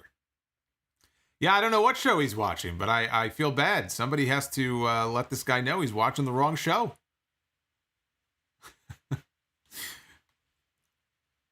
Anyway, I love Kareem. We're all kidding. We're just we're ribbing Kareem. We all love Kareem. Amiibo says, I guess they need Hardy in there for the experience. No. Now you're reaching for an excuse. They don't need Hardy in there for the experience. Most of the guys that are in that match, I do believe, have been in ladder matches before. So I don't buy that whole they need him in there for the experience thing. That doesn't fly with me. But let's switch on over here. Let us actually before I do, again, we have some people tuning in late. Earlier today, the brand new 14-year anniversary t-shirt went up because next month we are celebrating the 14-year anniversary of the podcast. And you can pick up the shirt either in black or white, either one, on prowrestlingtees.com/Solomonster Sounds Off. You even have the option for the soft cotton, which I think is a couple of bucks extra. I usually go for the soft cotton, but you don't have to if you don't want to. You can get it in long sleeve form. You can get it in tank top form, whatever floats your boat. Celebrating 14 years. So thank you to everybody who's already picked up a shirt. They are available right now on Pro Wrestling Tees. So let me bring up the... I don't know if I can get them on screen. I'll just read them here. See what you guys thought of these shows tonight. Thank you, King, in the chat. Says, congrats on 14 years. I appreciate that. Thank you very much. Thank you, sir. Let's check out your super chats here. Let's get some music going here. There we go. There we go. We'll do your super chats. We'll do Be the Booker at the end, which you guys always seem to enjoy. Be the Booker. What am I? I'm on the SmackDown slide. Here we go. That's okay. We're done with Rampage, so we'll go back to the SmackDown slide. I want to send a shout out to Hashway. I don't think he's listening live at the moment, but he dropped in earlier to drop $5. So thank you to Hashway. He wanted to wish me a happy birthday in case he could not be on the stream on Wednesday. It's very nice of you. Thank you. Turtlehead wants to know if it's a Ringer t-shirt. It is not. It is not a Ringer t-shirt because Pro Wrestling Tees bought out all of the Ringer shirts in America. Literally all the Ringer shirts in the country, possibly the continent, for all of the CM Punk shirts. So that is where they are. I don't even know if there are any Ringer shirts that are allotted for anybody other than CM Punk. So unfortunately, no, it is not a Ringer shirt. Kagi says, can I get that in hoodie format? I don't think so, but you might want to check with Pro Wrestling Tees because they do have hoodies. I don't know if it's listed as an option on the site. You might have to check with them, though. That's a great question. I don't know for sure. But if you ask them, they might be able to make it happen. Naif Alsafar, thank you for the $9.99. I appreciate that. Always showing much love to Naif. And also, I want to show love to Andrew Heller, Mr. and Mrs. Junk, and Sharia Saxena, all of whom became channel members today. So thank you very much. I am finalizing the members-only Q&A log, so if you are new and you want to try to get a question in before I do the next members-only video in the next couple of days, there's a post, there's a thread under the community tab, so you'll see it's got almost 50 comments or 50 questions in there. If you're a channel member, you'll see it. So be sure to get those questions in. And that'll be available to all tiers, all channel members by next week. We'll get that done by next week. Ryan Spies. Well, it's been a good run for Hit Row, he says. They're totally effed now. Yeah, as I said earlier about Hit Row, I'm taking a very... I'm taking a wait-and-see approach. History does not bode well when they call up an entire group, when they call up certain people from NXT, so I don't have a great feeling about it, but man, it'd be hard for them to fuck up something like Hit Row. It really would. Maz, I usually I get them loaded up. It's not loading for some reason, so I think it's because I'm not logged in. Sometimes it'll log me out, so for me to have to go back and log in and everything, I don't want to waste your time with that, so that's why they're not in a separate window right now. We'll get it back to normal next week. Drew Johnson just became a Sound Off Superstar. Welcome, Drew! Always good to pick up a new Sound Off Superstar.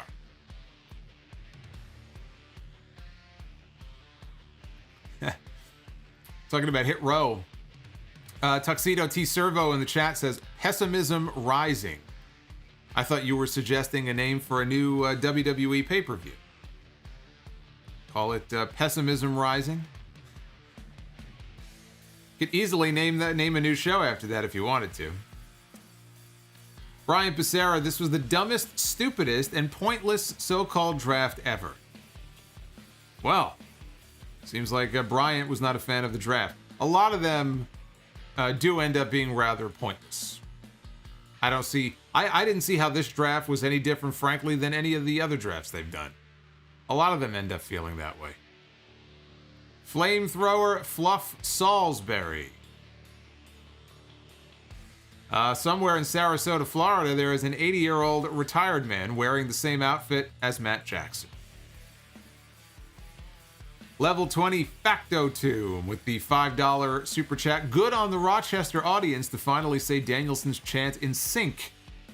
But I still don't forgive them for the what chants on Dynamite. Yeah, that was pretty brutal. The Sheriff of Patties. Danielson continues to show why, to me, he is the best in-ring wrestler going today. Reminds me of what made me love Bret Hart. Realism and artistry. There are a lot of parallels between him and Bret Hart, which might be why I'm fans of both of them. They take their craft very seriously. They make it look, as you said, very realistic when they're in there. And both of them, by the way, great baby faces in peril. They could both take a beating and come back, and that great babyface comeback, but they make it look like they're getting the shit beaten out of them when they're in there. Boots! Thunder Rosa as muy caliente. Muy caliente. See. King Bling Blah, Austin Theory got drafted before Becky Lynch. Well, that's because Becky was not eligible based on their dumb rules, so. Nick Grasso, the draft was uneventful and Rampage was good. The only thing I didn't like was Thunder Rosa eating the pin. According to Sonya Deville, B-Fab has a new name, Fab B. You know what's sad? I don't know if you're telling me a joke or if you're actually being honest and telling me the truth. I totally could see her tweeting that out. We'll see if anybody gets their name changed. What name changes do you think we might get in this draft? From like Hit Row, Top Dollar. What does Top Dollar become? Top Cent maybe? Let's see, who else? Ashanti the Adonis just becomes Ashanti until the record company sends them a cease and desist, and then he just becomes the Adonis. right? There's going to be some kind of fucking dumb name change that comes out of this. Flamethrower. Props to AEW for giving -1 several special moments in his father's hometown this week. Joshua Carlos, you think the Joker entrant is Hangman? Yes, I do. Tuxedo T. Servo, all in all, I like Rampage tonight, although after that opening match, the main event seemed underwhelming. That's because it was underwhelming. Level 20, I have a theory. A level 20 with the 20. Thank you for the 20 spot. I have a theory, he says. I think Owens was on the fence with AEW up until August. Once 2.0 got released and Owens floated the idea to Jericho and others at AEW to hire them, I think that might have won AEW over with him. What are your thoughts? He is a big 2.0 fan. He's a big fan of those guys. Fellow Canadians. Right, I think they're both Canadian. Is that what tipped him in the AEW camp? We don't know where his head is at right now. You know, we could find out in 2 or 3 months that he just signed a new 3-year deal with WWE. I just think it has more to do with him just not being satisfied with what he is doing right now. Just look at what he is doing. How could he be satisfied? You know he wants to be doing more. And he runs into this issue every single year. So what makes him think that this next year coming up is going to be any different? He's got to see what's going on over there with his friends, with the Bucks, with Cole. Forget 2.0. He's got to see that they're over there, they're having fun, they're doing their thing, right? They're all back together, they're working together. You don't think that he's not looking at that and jealous, thinking, man, you know, that seems like a lot of fun. Could be a new challenge for me. That's why Bryan. That's why Bryan Danielson left. He says he wanted a new challenge. It was the toughest decision he said he's ever made in his life. He loved where he worked. And he still left. Kevin Owens could be in the same camp. Kevin Owens could love working for WWE and still choose to leave. Because he feels creatively unfulfilled. I think right now, it has, in my opinion, not knowing him or asking him, I think he's got to be leaning in that direction, because why wouldn't he be? I think he'd be a fool not to. Oh, Jolly Burgos. At least Bianca won. No. I thought that said won. I was going to say she didn't win. At least Bianca won't have to deal with Charlotte anytime soon. She just can't help but make it about herself. By the way, Vince really making Raw the BET of wrestling. You love to see it. Khan could never. Monday Night Raw now has Bianca Belair. They have Big E. Bobby Lashley for now, although that might change. Lashley and the Hurt Business. Keith Lee. Who am I missing? Is that pretty much it as far as the black stars on the brand go? I think, are those the key names? I think those are the key names on Raw. Chris Quillman with a $10 super chat. I had a lot of fun watching wrestling tonight, especially from 10 to 11, LOL. AEW continuing to elevate things. SmackDown gets hit row, as bittersweet as that is, and Hog is coming back, coming to New York soon. That's right, November 12th, House of Glory back at the NYC Arena in Queens. And Jerry and I get to call the main event of the Amazing Red. Back in the ring one-on-one with the uncrowned IWGP Heavyweight Champion, Will Ospreay. And we get to be at ringside to call that main event. That's going to be a lot of fun. First, second, and third row already sold out. Only general admission. That show is going to sell out. So if you are in the area and you want to take part in House of Glory, you better buy your ticket now. But that event is going to be live on Fight TV. We are going to be broadcasting live on Fight TV for those of you who can't make it. Don't live in New York. So you'll be able to tune in if you want to watch the show. Alex Jimenez, it's business time, baby. Bork Laser, the beast. Good old Bork. Tamara in the chat Tamara in the chat says, the BET of wrestling. BET is not a compliment, she says. I assumed he meant that as a compliment. Maybe he didn't. I could be wrong. Cell Dweller Fangirl, thank you for the $5. Keep Charlotte away from Sasha. Not going through that again like in 2016. Also, Becky on commentary was cringe. She is cringe now. Great going, Vince. Hey, supposedly it was her idea. So, you could blame Vince, you better blame her too. Cerulean Capuchin. Interesting name. After 2 years, who is your AEW Mount Rushmore so far? I think it's a little too early to be doing a Mount Rushmore for a company that's 2 years old, but let's see. Mount Rushmore for AEW would have to be, in no particular order, would have to be, you got to have Kenny Omega on there. You got to have Chris Jericho on there, right? The first AEW champion. Let's see. Omega, Jericho. I'm torn. I want to say Omega, Jericho, and the Bucks. Because the Bucks have had some incredible matches in AEW. But I also, I want to kind of work someone like Moxley in there. I feel like he's been champion, but he's been a big part of that brand as well. If you limit it to 4, you know what? I might go with those 4. I might go with Omega and the Bucks as well. That might be my Mount Rushmore.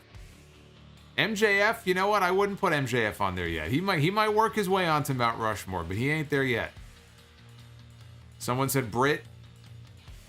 Maybe, but it took Britt a while though to really come into her own. I'm taking into account the full 2 years. Britt Baker, for that first year or 6 months or whatever it was she was miscast as a babyface. She just wasn't that good. So I wouldn't put her on there yet. Joshua Carlos, so is Punk done with Team Taz? What is next for him? Yeah, we don't know. I'm still waiting on CM Punk against Hook. Or at least Ricky Starks. I don't know. And I don't know if they know yet. He's been doing commentary. So, I don't know what his next program is. I think a program with MJF is inevitable. But you could tell on Dynamite on Wednesday when MJF was cutting that promo before Darby Allin came out. And people were chanting CM Punk, because Punk was sitting over there doing commentary. He quickly changed the subject. So I feel like if they were going to that next, he would have milked it. He would have made a comment about Punk and then moved on. He didn't say a word. He just, ignore it, no sell it, and move on because it's not part of the plan. But at some point, Punk and MJF, maybe by that point, one of them has a title. I don't know. I don't see it happening yet, but I don't know what's next for Punk. I think we have to see if the Team Taz thing is over for good. Because they didn't do anything with it this week does not mean that he is done yet. Ricky Starks has not been wrestling much. And I'm going to tell you something. I watched that Road to the Top show, and they covered the neck injury when he broke his neck. And when the doctor broke the news, no pun intended, when the doctor broke the news to him backstage, and how upset he was. He came back. He's the FTW champion. He has wrestled. I mean, he beat Brian Cage for the belt. We haven't seen Ricky Starks hardly wrestling at all since then. So I'm not sure his neck is fully healed. I think that they're keeping him out of the ring to give his neck more time to heal. It's just my feeling. It's nothing I've heard or anything like that, but it just is very odd to me that he has not hardly wrestled at all. And that just seems to me like they're doing that on purpose to protect his neck. Maybe he's not fully healed up yet from the injury. Food Hive.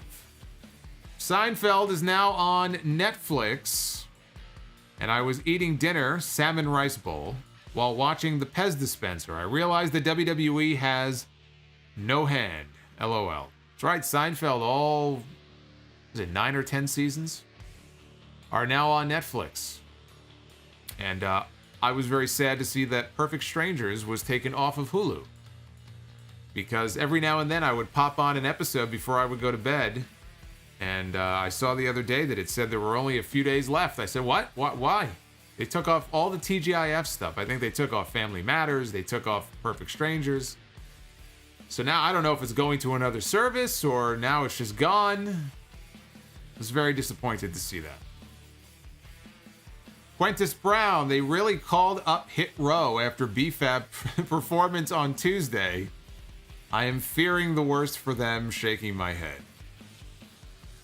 Yeah, the BFAB matches so far have not been good. Fred Jackson became a channel member. Shout out to Fred. Salute, my friend, and welcome to the family.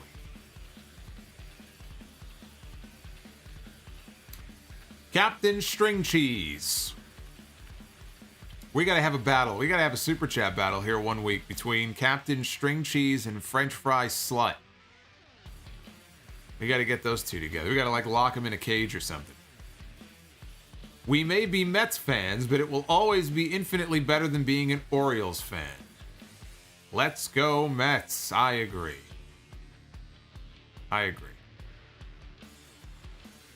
Quintus Brown, Edge against AJ Styles at WrestleMania. Book it. Well, now that you went and said that, watch, AJ will be drafted to SmackDown now. Nick Grosso, did you watch The Many Saints of Newark yet? No. I will be watching it tomorrow. I am looking forward to it. Samoan Fan 101, Vince McMahon needs Vince Russo to book for him. No, he does not. Coggies with the $10 super chat. Gonna be at Dynamite in Philly. Should I make a sound off sign? Big skulls for the House of Black and the Solomonster connection. Well, that depends. Where are you going to be sitting? Because if you're not going to be on camera, then there's probably no point. But if you think you might actually get on camera, yeah, go for it, man. I always tell people, if you want to bring a sign to an event, like a sound off, like Solomonster sounds off sign, the best sign to do it on, buy a piece of like neon green poster board. And then just in the brightest letters you can. Not even the brightest letters. The background is bright enough. Neon green is bright enough. You could probably write the letters in black. It's the neon green that stands out. I've had people who do signs, just like a little white sign with like the thinnest black marker. And they're like, did you see it? Did you see it? I go, no, I didn't see it. I could be wearing fucking bifocals and I wouldn't be able to see it. Because they're always upset if their signs don't get on TV. That's the key. I'm telling you, go with the neon green. That stands out. I mean, you could spot that from fucking 5 miles away. The Cheeseburger, 666. Brock Anderson's twin brother, Glock Anderson, is all elite. Cerulean Capuchin. Between you and NFL, I am close to working nights right now. Samoan Fan, BFAB against Nia Jax. Knowing WWE, they will book this. Oh, God, no. Don't you put that evil on me. Nia Jax is going to be off TV for a while, so I don't expect that we'll be seeing her for a while. But yes, that sounds like an awful match. That sounds like an absolutely terrible match. Amiibo. Big E against Big Evil Undertaker at WrestleMania. Such good shit. That reminds me, this Tuesday, shout out, by the way, to Tomas, who is heading to bed. Have a good night, my friend. This Tuesday, for those of you who are interested, Netflix is dropping a movie called Escape the Undertaker, where the New Day is basically, they're going through this like Undertaker's haunted mansion. And it's one of these like choose your own adventure films where you pick, remember that movie that came out, Bandersnatch, and you controlled, like, you made choices during the movie? It's that kind of thing, only it's with the Undertaker and it's with all 3 members of the New Day. It sounds like the cheesiest shit ever, but I'm going to be watching it at some point next week. I feel like, for better or worse, it's going to make for a great review. So just remember, that drops on Netflix on Tuesday. Natural Scream Thriller. How's it going? Hope you've enjoyed SmackDown or Rampage tonight. Also, are you excited for Chucky, the series, coming to USA and Sci-Fi? Well, It won't be coming to USA and Sci-Fi for me if YouTube TV ends up dropping those channels, but if they don't, then yes, I plan on watching at least the first episode and seeing if I like it. Man, I forgot about that. So many things I have to catch up with. Oh, the only thing I feel like I'm up on right now, besides Dark Side of the Ring, is The Walking Dead. I'm all caught up. In fact, I'm a week ahead of everybody else on The Walking Dead because I've seen next week's episode already. I'm one episode ahead of everybody else. But I'm so far behind on so many different things. There's so many things to watch. I didn't realize that Creepshow is back, season 3 on Shudder, so I watched the first episode. Michael Cuomo, it was Tony, not Gorilla. Jesse said that too about the Warrior. Jesse was always harsher to Tony. That's right, you're right, it was Tony Schiavone. It was. Tony Schiavone called that show, SummerSlam 89, you're right. Drew Johnson with the $5. All of the stuff with Matt Hardy sucks. Please, AEW, end it now. Nope, he is in a ladder match next week. FML.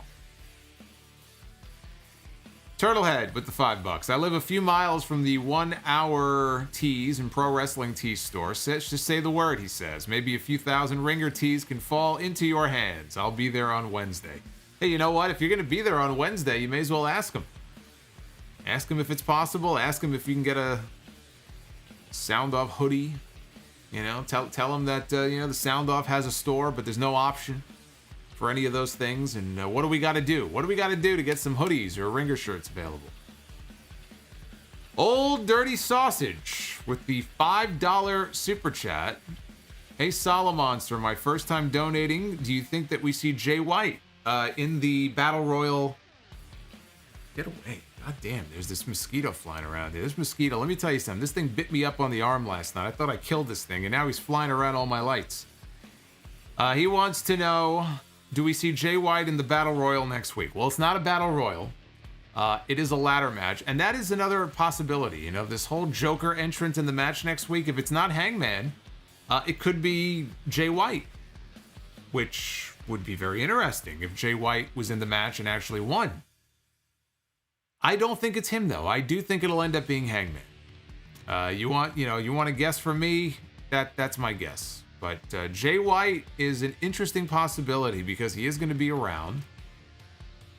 And that certainly would be a surprise entry in that match. But it's not a battle royal. It is a ladder match. Arn Anderson's Glock donated $1.99 here on the stream. I am not worthy of Arn Anderson's Glock. Solomonster drafted to AEW. Really? That's news to me. I haven't signed the contract. I haven't signed anything. I'm not signing over the rights to this podcast. You're gonna have to fork over a pretty penny for that.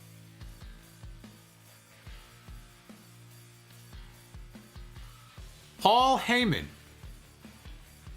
Do you think Carmella is being miscast? Her gimmick isn't good. You think the right way to use her is as the Princess of Staten Island? I don't know. The right way to use her is the opposite of what they did tonight. I just don't care. And she's not even terrible or anything like that. You know, she's had some good matches this year.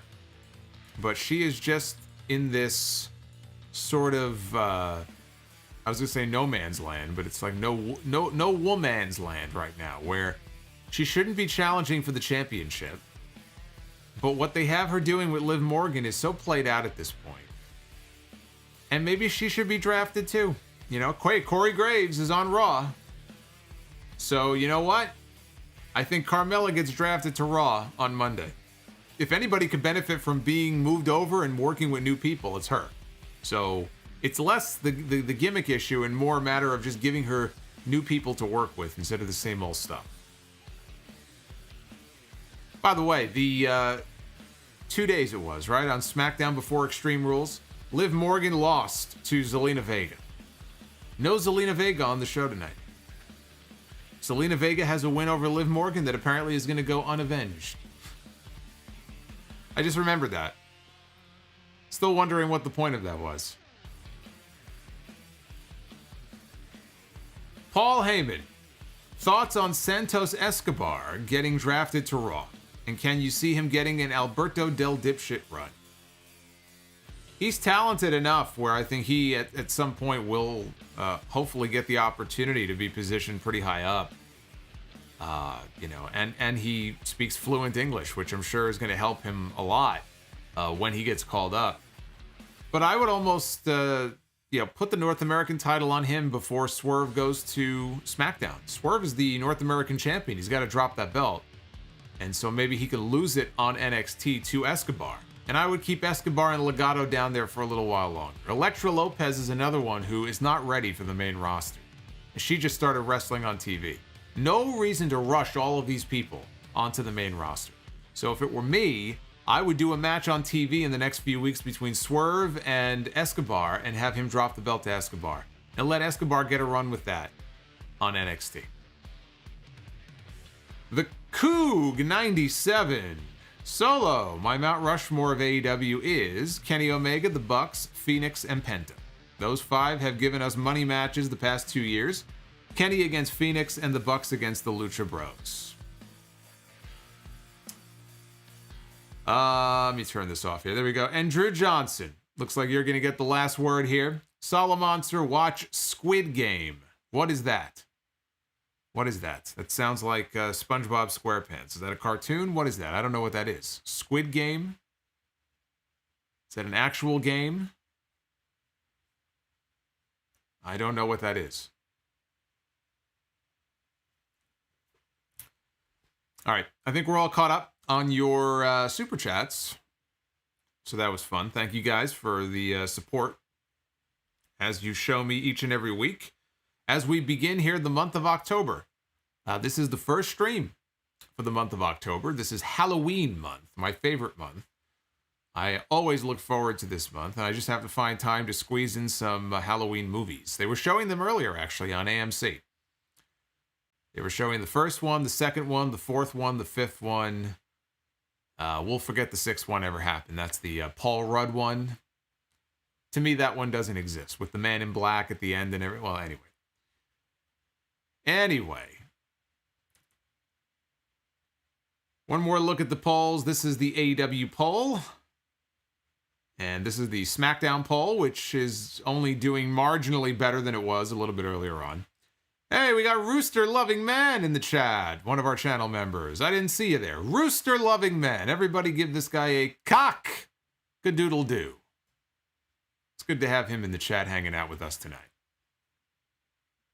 Have a good night, Green. Green 74. I think he's headed out. But hopefully not before we do a little something here that we call Be the Booker. Yes, indeed. Actually, oh, look at this. Lakers Pats dropping $1.99. Tony Storm got engaged. Should have been me. Should have been all of us. But indeed, Tony Storm did get engaged to Juice Robinson, the former CJ Parker from NXT. Juice Robinson now in New Japan. They've been together for a hot minute. So that was very cool. Hear the news from the happy couple. But anyway, we do a segment here at the end of these AEW streams called Be the Booker, where I randomly book the WrestleMania main event. We have a little bit of fun with this. I've not had a lot of luck recently. Angel Silva, Halloween 3 is my second favorite of the entire series, so you are not alone. Even though it has nothing to do with Michael Myers, it is the second best of the entire series behind the original. Fight me. Fight me on that. Not you, but anybody who disagrees. Fight me. So let's see what the main event of WrestleMania this week is going to be. The other night, it was Leo Rush against Lance Storm. Let's hope we can do better this time. We have Christian Cage looking for all of his peeps. Christian Cage, one half of the WrestleMania main event, and he is going to go 1-on-1 with who? With Johnny Gargano, your WrestleMania main event. Christian Cage against Johnny Gargano. You know what? I'm not even going to play the fail horn because that's a hell of a match. That is a hell of a match. You could argue whether or not it's worthy of the WrestleMania main event, but Johnny Gargano against Christian Cage? I'd like to see that. That's a good match. See? I did good tonight. I'm proud of that one. I'm proud of that one. One of these weeks, we'll have to do like a whole card. So we'll randomly book a whole bunch of matches, and maybe we'll actually map them out and see how we would actually book them. We could expand the segment, have like a super card at some point. But anyway, that's Be the Booker, and we'll bring that back again next Wednesday. We save that usually just for the AEW streams. So yeah, Tuxedo, you might see me on Monday. I'm not sure yet. I'm leaning towards going live after Raw Monday night. That would be just after 11 p.m. Eastern. Same time as tonight. Probably about 10 after 11 or so. Or 11:05. So I will let you guys know on Twitter and on the podcast this Sunday if I am going to be live after Raw Monday. I will definitely be live, as always, after the show on Wednesday. And again next Friday after Rampage. We'll get back to just doing the Rampage-only streams. Tonight was a hybrid stream because it was night one of the draft. And I feel like because I covered night one, we should probably cover night two as well. So you'll have a lot of activity coming to the channel, and that includes all of our channel members. I am going to get to that Q&A. We had some more questions that came in, so I'm trying not to miss anybody. And we do those, every few weeks. It's a special custom video Q&A just for you guys. It's the least I can do for the people who are willing to support the channel in that way. And plus, you get all of the emojis and the badges that you see here in the live chat. You get Discord access. Not everybody is aware of that. You have to request it because I have to send you a special link. But we have a Solomonster Discord server that is for members only. So I haven't mentioned it recently, but if you are a new channel member and you want to get in on that, send me a message. And I will have to get you a link. And then once you're in, I have to turn on posting for you. So we have that as well. That's one of the perks also of becoming a channel member. Like King Jappy Joe over here just became a Sound Off superstar. The King. Look at this. The King. Joining the family. Maruthi Ram just dropped a $5 super chat. Do you think it is time that AEW makes a big impact in countries like India, Pakistan, and Bangladesh? I think they will in time. I think that they're still a very young company. I think that they are slowly growing their international footprint. They're doing that in the UK and in parts of Europe. And I do think, obviously India is a huge market, right? Billions of people. Or over 1 billion people, I should say, not billions. And I think, yes, I think in time they will. I think it's still very early, though. People forget, for all the success that AEW has had and all the growth so far, the company is only 2 years old, really. 2.5. Haven't been around that long. They've accomplished a lot for a young company. But a lot of the international stuff, and COVID, I think, stalled a lot of their international plans, too. So were it not for COVID, I think they probably would be a little farther along. But I do think in time that will come.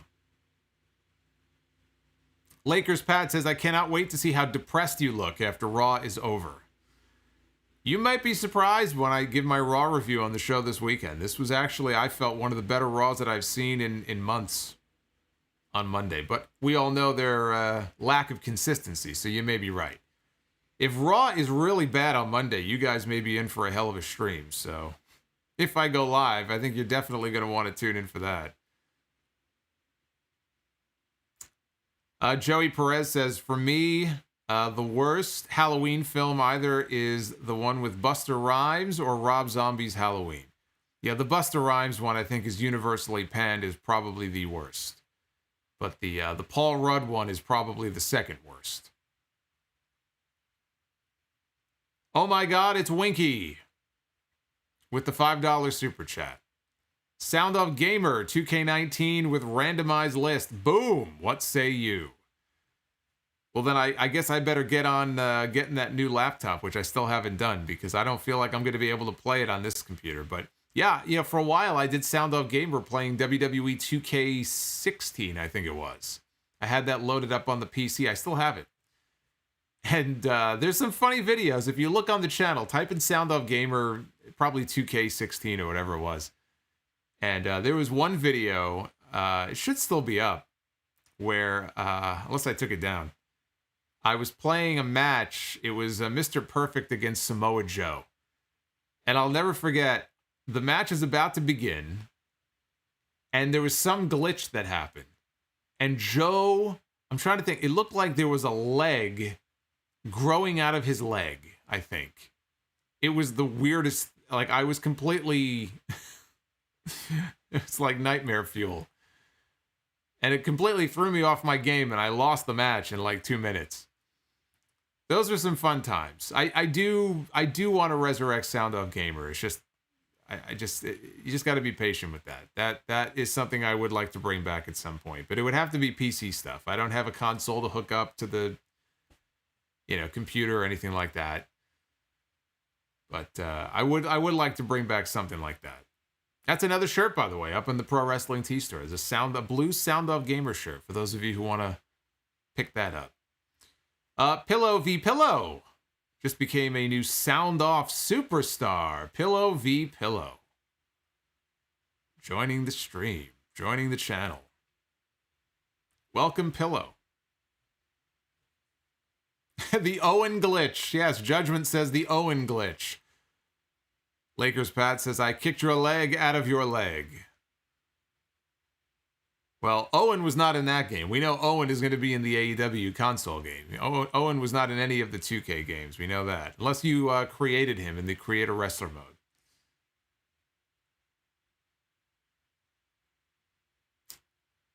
Drew says, just Google... Well, he says goggle, but just Google Squid Game. You can thank me later. I'll have to do that. Paul Heyman says, are you watching Brawn for Glory? No, I am not. King Joe says we need a Tremors reboot. I like Tremors. I haven't seen Tremors and Tremors 2. I haven't seen that in a very long time.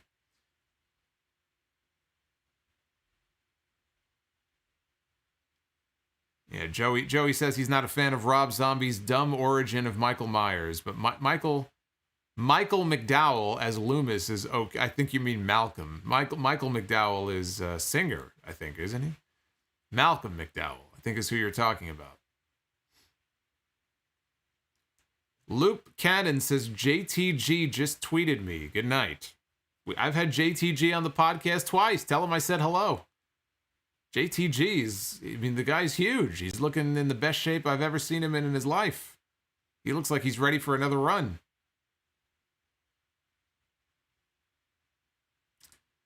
Thoughts on the UK SummerSlam news? I'm going to cover that on the podcast this weekend as well.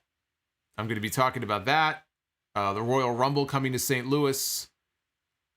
Some GCW rumors as far as New York is concerned. We're going to cover a lot of stuff this Sunday.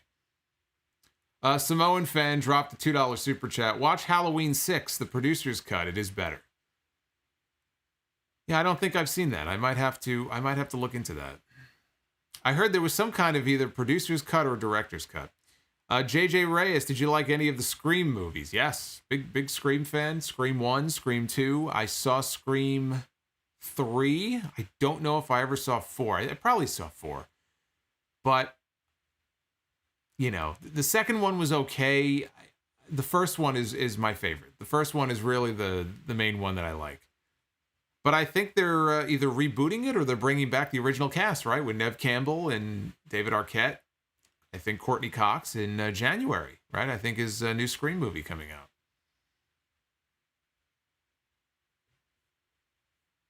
So yeah, I'm a big fan of the Scream movies. The one thing I didn't see, I know MTV had a Scream television series. I have to find out if it's worth it for me to start watching that. If any of you have seen it, let me know if it's worth checking out. What is my favorite Friday the 13th? The third one. Part 3. Part 3D. That was the one where he got his mask, the hockey masks. That's my favorite one. Paul Heyman, did a wrestler ever want to fight you for something you said about them on the podcast? Yes. Yes. Well, you remember the whole Alex Riley fiasco. Alex Riley challenged me to come to NXT to actually do something with him, and I just ignored him. And then later on, we made up. And he was going through a rough time during that period. But yes, there have been some. Simi Valley dropping $5. Thank you, Simi. Legato to Raw. No, I wouldn't do that. I wouldn't do that. Have I seen Malignant? No, I have not. Nick Grasso says the Scream TV show is not good. Okay, well, then I might not watch it.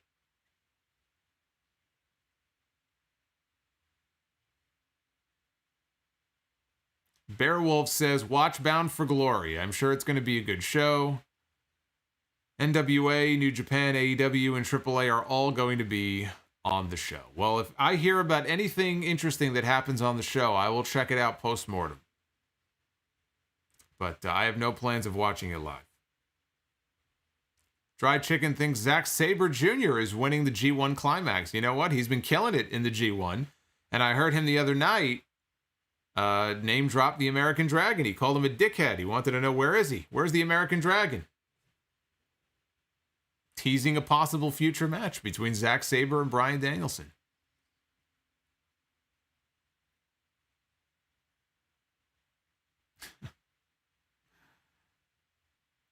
Turtlehead says he likes the Friday the 13th movie where he kills all of those kids. Ah, yes. That narrows it down quite a bit.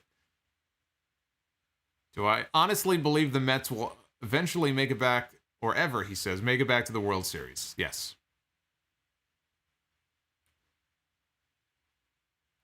Tamara says she's going to be at the next House of Glory show. Well, then I will see you there. You'll have to find me. I'll be the one probably walking around in my cane mask or something. Gotta stay safe, you know?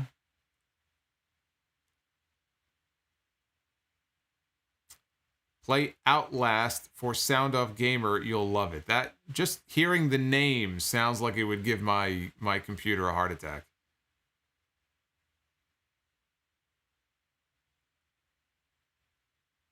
No, I don't see Danielson doing stuff with Impact anytime soon.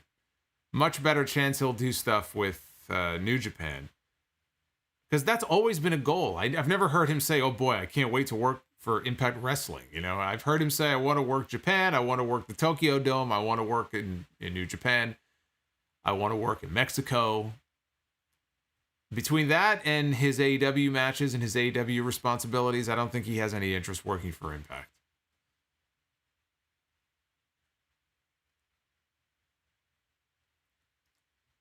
All right, so these are some good questions. And again, you know where to go. All the channel members, you know where to go if you have more you want to submit.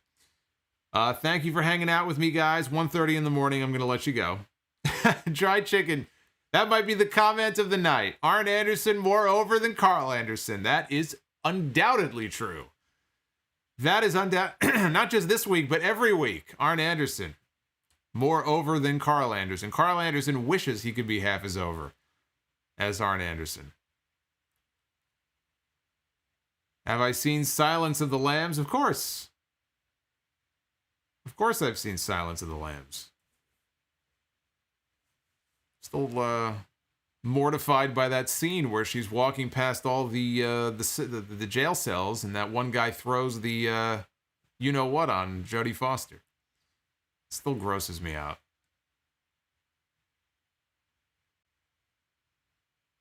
Yeah, Joey says, I wonder if Jurassic Park counts as a horror film. To me, it does.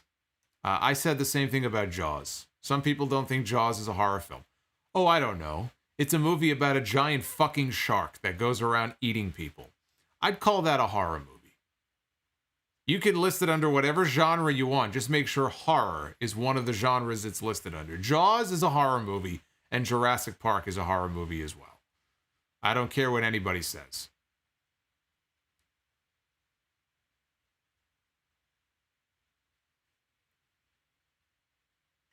Red Dragon, I did. Yes, I saw Red Dragon many years ago. That's the one with Ralph Fiennes, right? Ralph Fiennes is in that movie. I saw that once, many years ago. Oh, have I seen the Karate Kid movies? I saw the first one, and I saw the one with the girl. Whose name... Oh, Hilary Swank. I didn't see any of the other ones. But I am wondering, do I need to see all of the Karate Kid movies before I start watching the Cobra Kai show? Because I hear great stuff about Cobra Kai. I'd like to get into Cobra Kai, but I kind of feel like unless I watch the movies, I'm not really going to be able to do that. So let me know if I must watch the movies first or if it's not completely necessary. Halloween or Friday the 13th? Halloween. Evil Dead. Believe it or not, never saw the Evil Dead movies.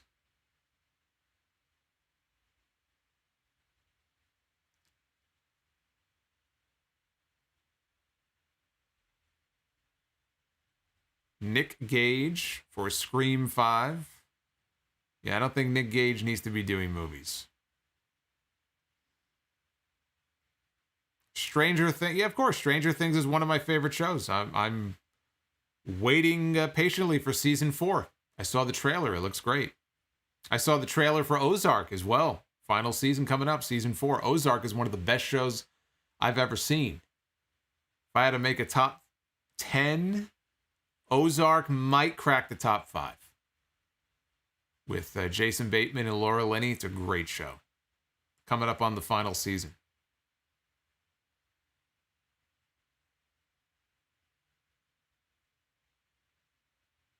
Watch the first 3 Karate Kid. I don't have time for that. I still haven't watched Joker. You people want me to watch the first 3 Karate Kid movies. Are you out of your mind? You know how busy I am? All this work I have?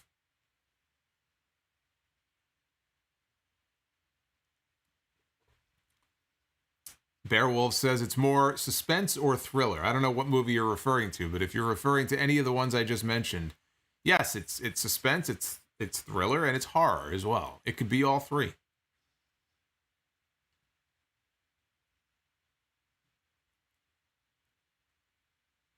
Watch the next Karate Kid. Okay. I'm making a mental list of all these things you're telling me to watch. So this is all good shit. All right, look.